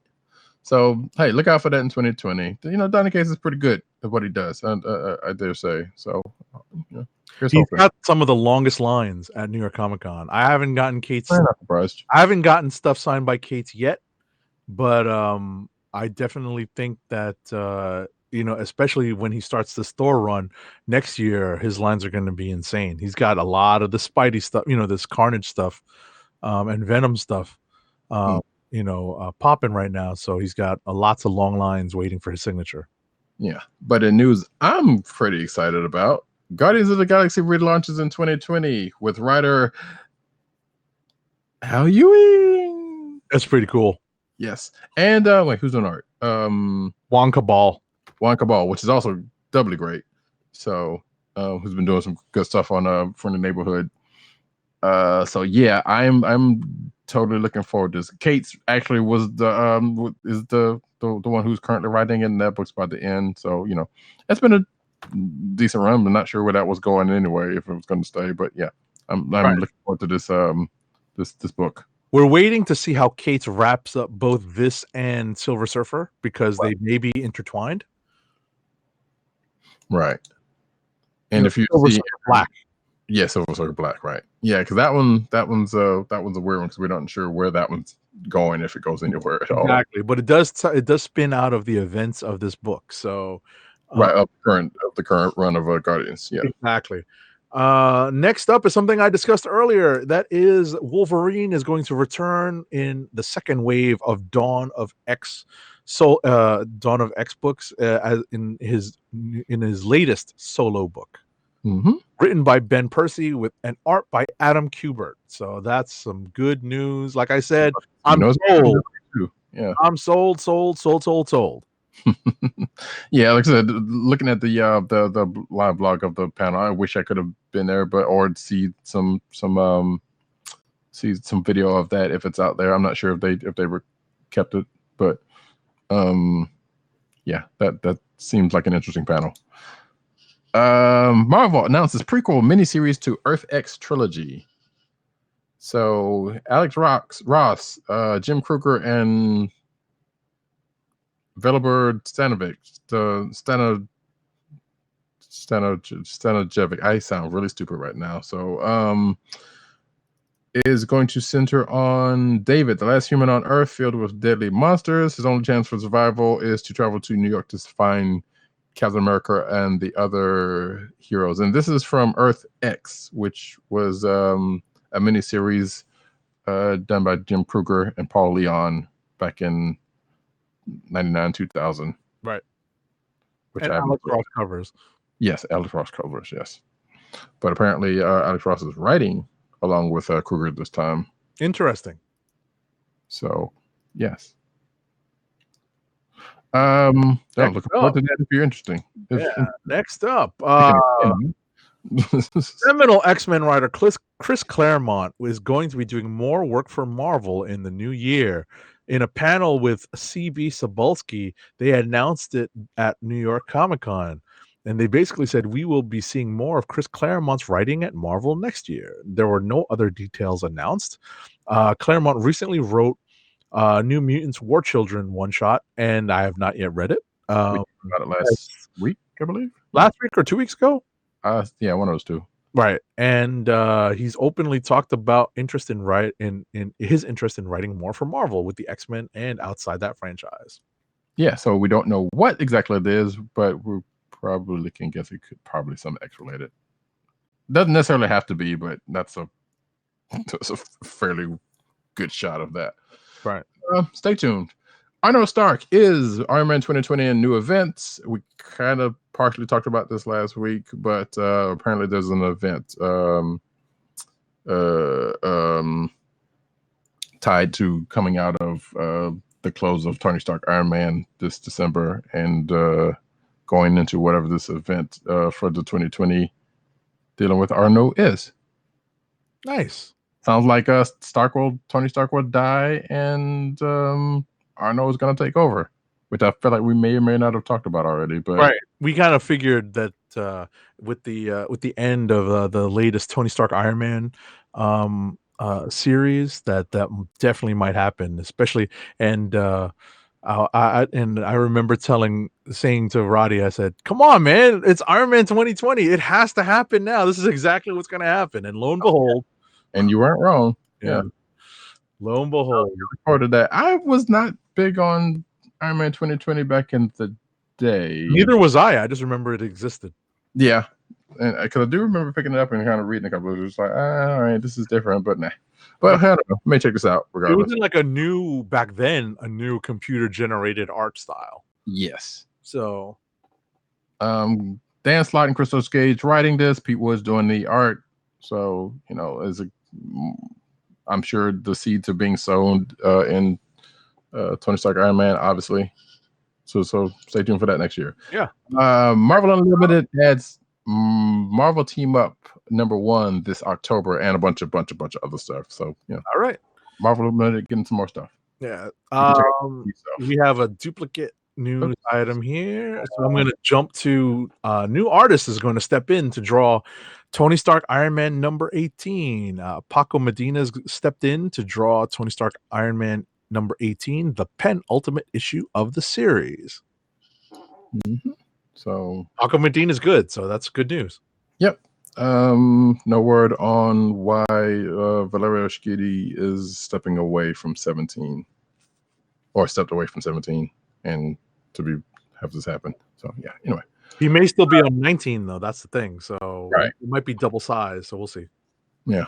Iron Man VR hits PS4 in between Last of Us Part 2 and Final Fantasy VII Remake. So that Iron Man VR experience game, whatever you want to call it, for the PS4 is coming out next year. I just gave you the date, which would be February 28th, 2020, and sandwiched between those two hits, which makes sense because you don't want to put anything up against either one of those. Mm-hmm. So, yeah. There's that. Next up, this is some cool news coming out of the con about the Marvel's Avengers video game. It was revealed. You were saying? I said I was so happy to see this. Yeah, it was revealed that you're going to have a specific playable character in the name of Miss Marvel Kamala Khan. And I regret one of the things I regretted not seeing at the con. There was a panel on the Marvel booth on the Marvel stage of it was a reunion of Miss Marvel creators. So G Willow was there and Sana Amanat was there, and heard about that. Yeah, a bunch of cosplayers dressed up as Miss Marvel there. I kind of wish I had been there for that. And I believe a voice actress who's playing Kamala in this. Exactly. Yeah. That's what reminded me of this. So it was a great weekend for the character at New York Comic Con. Yes, if you hadn't checked out the gameplay trailer for that, you should. It's good stuff. Actually, I hadn't checked out this one, but there was another one that was kind of similar. I checked out some actual gameplay that also came out around this time. Right. I'm looking forward to this game, needless to say. Next up, new Batman Court of Owls game won't include iconic Batman voice actors. So Wait a second. Hey, boo! Yeah, I know. Kevin Conroy, the voice of Batman. I don't have to tell you where that's from. Told Joe, whatever, in a recent interview that he won't be a part of the next entry in the series, asking if Conroy would make an appearance. The voice actor simply responded, "I'm not." You can picture that in Batman's voice if you want to. I probably would. Following his reaction by saying, "I don't know why." So I don't know if that's an oversight. Maybe they thought it was too much. Maybe they were going a different direction with this game. We don't know. But boo. Mm-hmm. Next up. Let's see. You can read DC Comics' Hill House comic sampler online. This was a free giveaway at New York Comic Con. I got one. It includes excerpts from Basketful of Heads, The Dollhouse Family, and The Low, Low Woods, plus a peek at future titles for 2020. And I feel like there's something that came out this week from that imprint or something. I may be mistaken, but hey, if you're interested in that stuff, you can go check it out. Speaking of, DC House of Horrors panel reveals plans for the future. So yeah, they had a panel based around that imprint of Joe Hill's, and you can read the article about that if you so please. Next up. Let's see. What are we up to? Justice Beyond? Mm-hmm. Justice Beyond, DC's most badass featured Justice League is back. So, what is this in the comic? Yeah, this is from Justice League 33, which I still haven't read yet. I haven't read it either. Yeah, so this one and the next article are going to be, well, I would say slightly forced, but we're just going to breeze past both of them. So apparently, Justice League Beyond has showed up in Justice League 33. We will both end up reading this at some point, right? And also, Justice League unleashes its newest member and DC's most powerful gods. If you think about it for a second and have been keeping up with who's been attached to the Justice League, you kind of know who it's going to be. Mm-hmm. And I believe there's something been dealt with said character. Some would say there was a fusion dance happened. That's all I'll say. No. Okay. So yeah, next up is yours. Alrighty. Let's see. More details of DC's comprehensive timeline of its own history have been reported by The Hollywood Reporter, including the 4 eras into which DC is apparently grouping its history. The 4 eras are Dawn of the Heroic Age, which kicks off with Wonder Woman's arrival from Themyscira, the Space Age, which is marked by the arrival of Superman, the Age of Crisis, which runs from Crisis on Infinite Earths through Flashpoint. That's where I stop. And finally, the Flashpoint era, which runs from the post-Flashpoint DC universe and the New 52 through today. Those keeping track may notice that it might sound similar to what Marvel did with this and Disney did with the Star Wars stuff recently, and also MCU stylings. Right, definitely MCU stylings. But I say DC history kind of needed this because holy hell, yes, DC history is bonkers. Yeah, so, I don't know. Let me see. Agreed. Yeah. So I was doing a panel. I'm not sure where they're going to actually put this timeline. It doesn't necessarily say where this will live or where they're going to put it. But hopefully we will get more news on that. Something more concrete soon. Because I would be interested in reading that madness. Batman and the Ninja Turtles merged into one hero, and it's horrifying. Yeah. So apparently this was from spoilers from Batman Teenage Mutant Ninja Turtles #6. And apparently they, oh gosh, if you're looking at the video, you can see this monstrosity come about. Speaking of fusion dances. But apparently it says the fusion was brought on by Krang's newfound power, having gained control of the multiverse by merging with the Anti-Monitor, which, if you think about that last story, is interesting. The DC supervillain who, yeah, anyway, blah, blah, blah, blah, blah, blah. So, yeah, that happened. Obviously, it's not canon, but still. Next, in a story about one of the books that came out this week, Warren Ellis, Brian Hitch, and Kevin Nolan kicked their way into Gotham with the Batman's Grave #1 preview. You can check out the preview, or and if you like it, you can pick up the book this week. Mm-hmm. I was going to say, when you were talking about that book, all you had to say was Warren Ellis, and that you should instantly know weird. Because let's face it, some of this stuff's kind of out there, Definitely. And he's in good company. We all know this, but whatever. Superman versus Flash. DC officially answers who wins in a race.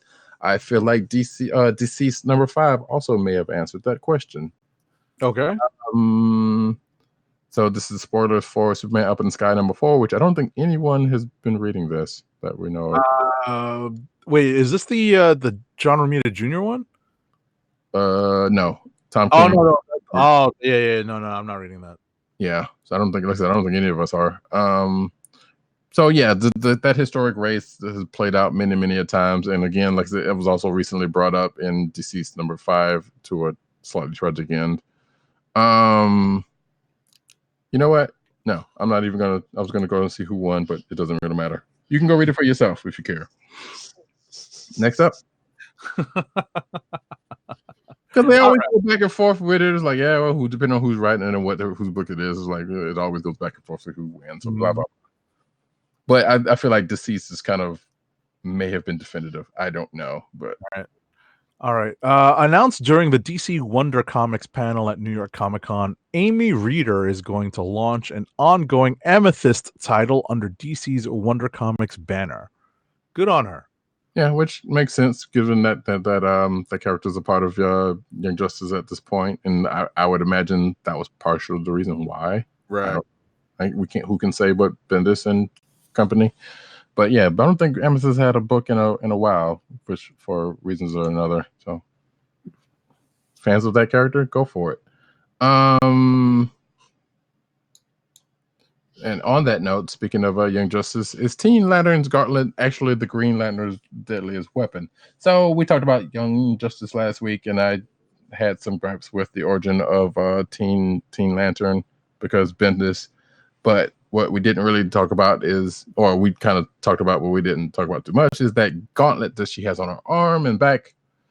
And apparently that whole thing stems from something in the Green Lantern's past, which I did not know about because my DC history is spotty at best. I would almost say non-existent, but this article pretty much goes into the origins of that thing. So you can go check that out if you are so inclined. Next. Bendis showed up at New York Comic Con and brought a little wonder. Friday on this past Friday at the Wonder Comics panel, they offered a little insight into how the line of comics came to be and what's next for the property. So they've got some stuff coming up, which I guess is supposed to be exciting, including the Amethyst book. Which I'm slightly curious about a question that was asked in our back channel and the reasoning why it was asked, but I won't get into that right now. So that's the thing that's happening. So phase 2, great. I still need to read Naomi. A Harley Quinn Black Label series is coming from Amanda Connor and Jimmy Palmiotti. So I believe, I don't know if that Harley Quinn book, I think it is that Harley Quinn book that they were doing in, well, it's in its own little side pocket, but it's in the main line. DC Comics is still going, I think. Not sure. But yeah, apparently there's a Black Label book by the couple. It says, yeah, so Harley Quinn is landing herself another black. Oh, yeah, that's right. This is the Birds of Prey book. So it's Harley Quinn and the Birds of Prey, just like the movie that's about to come out. Coinky dinky dinky. So we'll see Harley Quinn return to a 4-issue miniseries by said couple. And if the name implies anything or not, yes, Birds of Prey is going to be also all over that book. Right. So, there you go. Next. Cliff Chang is working on a secret DC Black Label title, which he announced during the Paper Girls panel at New York Comic Con. So yeah, I don't think we've had any word since then what that is, but I'm sure we'll find out at some point. Cassandra Cain steps up in Shadow of the Batgirl first look. This is a preview for a original graphic novel YA series called Shadow of the Batgirl that is coming out January 29th, 2020. Again, there's a preview for it, and you can go check that out. It's written by Sarah Kuhn and art by Nicole Go. I'm not sure how to pronounce that. I'm being terrible on names tonight. I apologize to everyone. Hold on. Where are we? Cassandra Cain. Yeah. Oh, I got to open the article. Sorry. See if I can help out. This is G-O-U-X, but Goo. Yeah, I figured it was something like that, but it was. Regardless, I apologize for butchering your name. But yeah, if you're interested in this book, so basically this book is, if it says anything to you, it's Cassandra Kane, and it sounds like it's a young Cassandra Kane, and in a world where like Batgirl's gone missing and she's stepping up to the cause. In a world, you know, right? So that's a good little. So that's a thing. Again, young adult graphic novel. Check it. Next. Okay. There is some concept art by Jacqueline De Leon for her upcoming DC original graphic novel Zatanna, the Jewel of Gravesend. It was revealed by DC at New York Comic Con. The series is going to be written by Elise Arden, author of the Casquette Girls prose novel series. Why is Zatanna? Sorry, I couldn't quite. Could you please repeat what you said? Yeah, why does Zatanna have a rabbit on a leash? We don't know. How about a web search for it? I can listen. I love that. I must have said something that activated. I was like, what caused that? Yeah. So you can see that concept art for that. That series looks like it's coming next year. I think we may have already talked about it at some point, but sure. DC gets behind dark fantasy titled The Last God with D&D type extras. It's almost as if they saw the stuff Zeb was doing over at Marvel and say, hey, we need to get on it. And the fact that D&D has all but grown in popularity. That is me editorializing. Who knows what to cause this, but more likely, I think I'm right. So yeah, apparently it says here with the slew of D&D fans in the DC office and the success of Game of Thrones, sure, that had very much to do with it. Sure. DC is going all out for the publisher's new fantasy horror series, The Last God, with extra pages of world building in every issue and the source book filled with backup materials, that's cool. Also that Rolled and Told book that I think was it IDW or somebody's book. I'm sure. Regardless, the D&D boom has finally hit DC, I guess. The D&D boom. I love it. Yeah, like some of us have known D&D's been good for you. No, Islam. We're OG. Yeah, no, right. If you don't know that, then you know what? You don't deserve to. So there is a video on side note. I can't remember his IDM somebody, but basically it's talking to like the Russo brothers and Deborah Ann Wall and a bunch of other people about the growth and popularity, the recent not so recent popularity of D&D. I haven't checked it out yet, but it seems interesting. And then of course there are people. Some's like, well, we've been new. So you're always going to get those people, but at the same time, it's like, hey, look, it's good to see. That's all I will say, regardless of how it comes about. But back to this DC book. So yeah, apparently Philip Kennedy Johnson's writing the book with artwork by Riccardo Federici. And it sounds like he's done work. The artist done work for Aquaman and Dark Knight's Metal tie-ins. And this is just an article in an interview with the creative team. Not sure when it's coming out, but it's probably next year. Okay. So check out that article if you care to. Next. G. Willow Wilson made a surprise appearance at New York Comic Con. She was not on the list of creators attending. It was announced that she's taking over DC's The Dreaming title in 2020 with artist Nick Robles. She held back from revealing too much about her plans, although if you follow her Twitter, she was extremely happy about it. Yes, she was. She did say that Shakespeare, who was featured in Neil Gaiman's original Sandman run, would be a character in The Dreaming. Her run is scheduled to begin with number 19 in early 2020. I adore her. She's dope. So yeah, that's good news for her, and apparently her friends that are freaking out that she's got that book up. If you look at her Twitter account, Bang is an upcoming comic series with a mysterious author, writer, same difference. Oh, nice. So the only thing we know about this is that a New York Times bestselling cartoonist whose name has been redacted and Wilfredo Torres doing the art is going to collaborate in 2020 with this series. Also not sure where this is going to be because I don't think we got like we don't have like pertinence like, hey, what company's doing this? But I'm not gonna lie, I kind of did a Google search on New York Times bestselling cartoonists with what clues do we have, which granted that's not saying a whole much. Mhm. So the best I could come across is Raina Talmanga and some other dude, but I don't know if it's her or not. Again, this is something we just find out. I guess we'll find out at some point if it's going to be a deal. And we got some other, basically a basic rundown of what the series is about.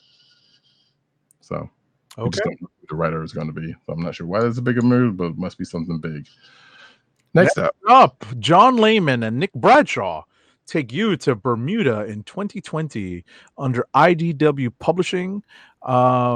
It's going to be a creator-owned comic book called Bermuda, who is your normal, everyday 16-year-old girl who just happens to live in an otherworldly dimension swarming with dinosaurs and pirates. But that's just the tip of the iceberg in this action-packed saga as we discover just who Bermuda is and how she came to be. I am totally...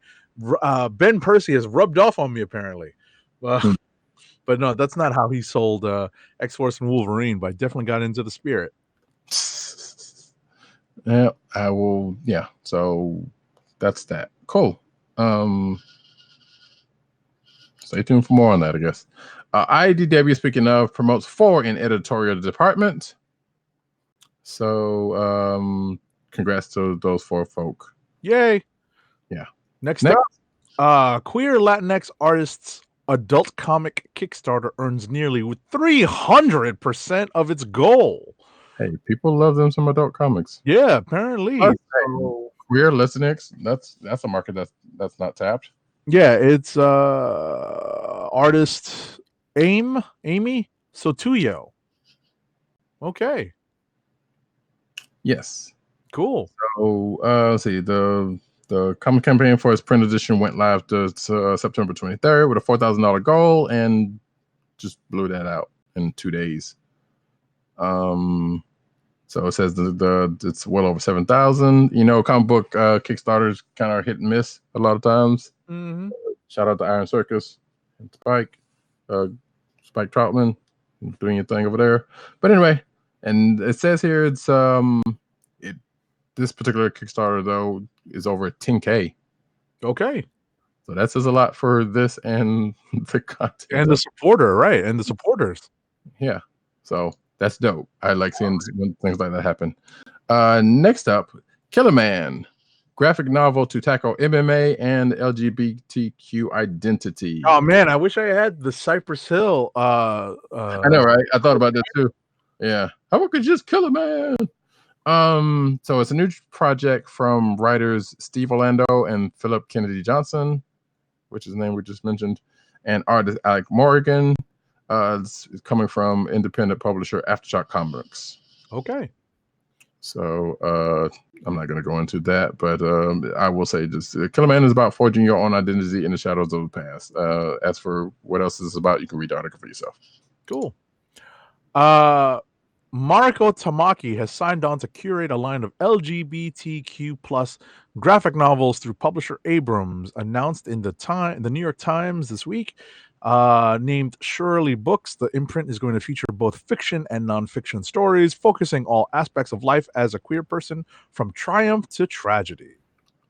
So if you're on her Twitter, there was a slightly amusing to me picture that she put out of her saying that it's like, hey, this is the picture of that somebody apparently identified me as LGBTQ, something like that along the line, and it was just basically of her in like a coat and a hat, and it was like there's nothing really identifying Mike, but somebody used that picture to out her or something. I don't know. It was weird. So, but it was like, oh, okay, weird. But then that was when I found out about this after that. So, congrats to her.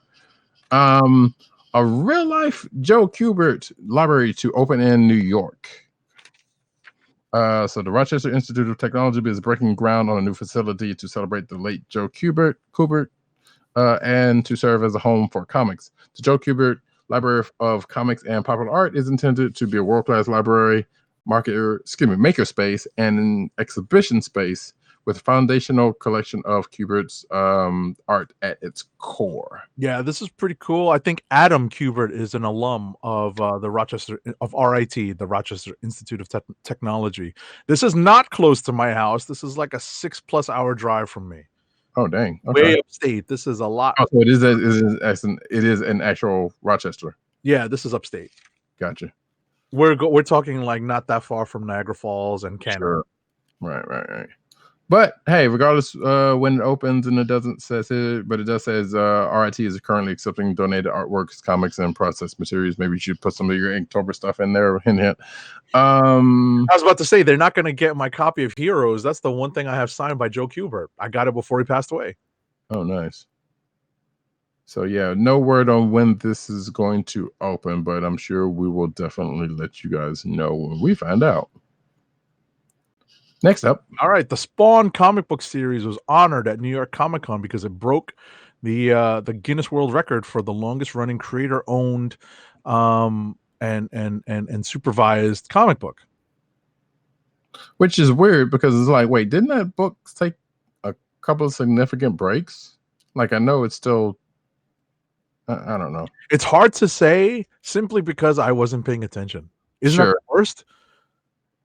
You know, I have the first 50 some odd issues, 55. I think I dropped off at 55, and that's like in the 90s.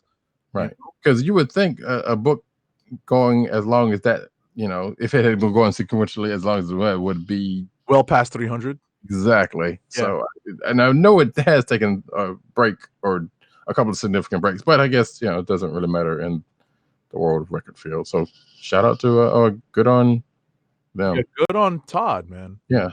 Exactly. Marvel's Ravencroft gets a major renovation. So apparently this is also something that came out of Absolute Carnage. So Ravencroft is basically the Arkham Asylum of the Marvel Universe, which I don't think gets talked about all that much. Not as much as it comes up in DC. Right. I was about to say this is not as notorious as Arkham. Right. But nevertheless, Carnage was I guess an infamous resident of this place. Right. It's definitely played a role in Spidey books, not so much in any of the other books. You know, obviously the Raft was a big deal, but Ravencroft has always been a minor background story element. Right. So there's going to be 1, 2, 3, 4, 5 books coming out of this. One, let's see, it looks like, 4 books, 3 one-shots around Carnage, Sabretooth, and Dracula, and 1 miniseries, all of which written by Frank Thierry, artist to be announced on all of these, dealing with the Ravencroft. Yeah. Listen, Thierry's a cool guy. Yeah. He speaks with such a strong New York accent. Even I feel weird listening to him. You know, because when I break out the accent, it comes out strong, but he's always been strong. And he's doing like a lot of Valiant stuff now. I can't remember. He's bounced around. He's done video game stuff. Right. But he's definitely done Marvel stuff. You know, the last time we saw him prominently doing Marvel stuff, he did the Black Knight relaunch a couple years back. Yeah, the World thing. Yeah. It's been yeah. So yeah. So cool. Last but not least, the story behind the story, Star Trek, The Next Generation Collateral Damage. So basically the artist, not the artist, the writer David Mack shares his surprising inspiration behind his new prose book, I believe, Trek book. So it looks as though, well, from what it sounds like, it's a new Star Trek, The Next Generation prose book. And in this article written by Dave Mack, he says his inspiration for it, that being the I would dare say crisis going on in Puerto Rico after the hurricane. Yeah. What it sounds like. So it's I didn't excuse me, well, yeah, the hurricane, that's what this or that. So yeah, you should check that article out because it's kind of interesting. So, and that, folks, is it. Oh, it's a long marathon show because we have Yes. a lot to talk about. One more ad, please, sir. Yes, and before we finish up, I have an ad, and I also wanted to let people know that I am now officially behind again on Inktober. I am not churning out today's drawing tonight. Hell no. It's going to be tomorrow. There's going to be Guarantee you're probably not the only one. What's that? I said, I'm guaranteeing you're probably not the only one, especially with NYCC just wrapping up. Oh yeah. Listen, there's some faithful people that churn that out during the con. Forget it. I wasn't standing online long enough or stably. I wasn't set up to draw at New York Comic Con to stay up on top of that. I churned out like 3 in a night, and I posted them, and I cheated by making them super easy. But what are you gonna do? So our last ad read of the night, and you know what we read when I'm in a hurry. Keep our podcast free by shopping at Amazon. Visit cspn.us, then click the Keep Our Podcast Free link at the top of the page. From there, scroll down and click on the Amazon link to shop. Purchase items from Amazon as you normally would, whether it's books, music, electronics, jewelry, apparel, or comics. For every purchase made on Amazon through our link, Amazon sends the CSPN a payment that helps us keep the Comic Book Chronicles free for our listeners at no extra cost to you. Amazon.com through CSPN.us. Do it today. And we've come to the end of a very, very lengthy Comic Book Chronicles podcast. Thank you for sticking with us this long. We appreciate each and every one of you. Thanks to Matt Wang again for coming out. Shout out to Matt Wang 97, Matt Wang 97 on Twitter. He will be back on the show again, rest assured. For myself, Roddy, okay, and whoever's passing by, Roddy Cat on Twitter, News Nurse Need on Twitter, CB Caps on Instagram, Agent_70 on Twitter and Instagram. Go check out his Instagram and check out his Inktober stuff as well as other posts. PC_Dirt on Twitter, Pop Culture Net on Twitter, popculturenetwork.com and his umbrella sites therein. Tim DOGG98 on Twitter, CB Cron on Twitter, The Click Nation, that's DKLIQT, almost had it. The THEKLIQNATION on Twitter, and theclicknation.com, as well as Comic Book Resources, where he's writing his face off. You could find us on Coastal the Podcast Network. Go to cspn.us. Check us out there. In other words, exactly. Google Play, Apple iTunes, Apple Podcasts, all that kind of good stuff. Spotify, Coastal the Podcast, SoundCloud page. Check us out all of their places. And we will be back next week with hopefully a significantly more shorter show. Now that a lot of the NYCC news has gotten off the way, but some of it has dripped over into that. Nevertheless, this has been the Comic Book Chronicles. Peace.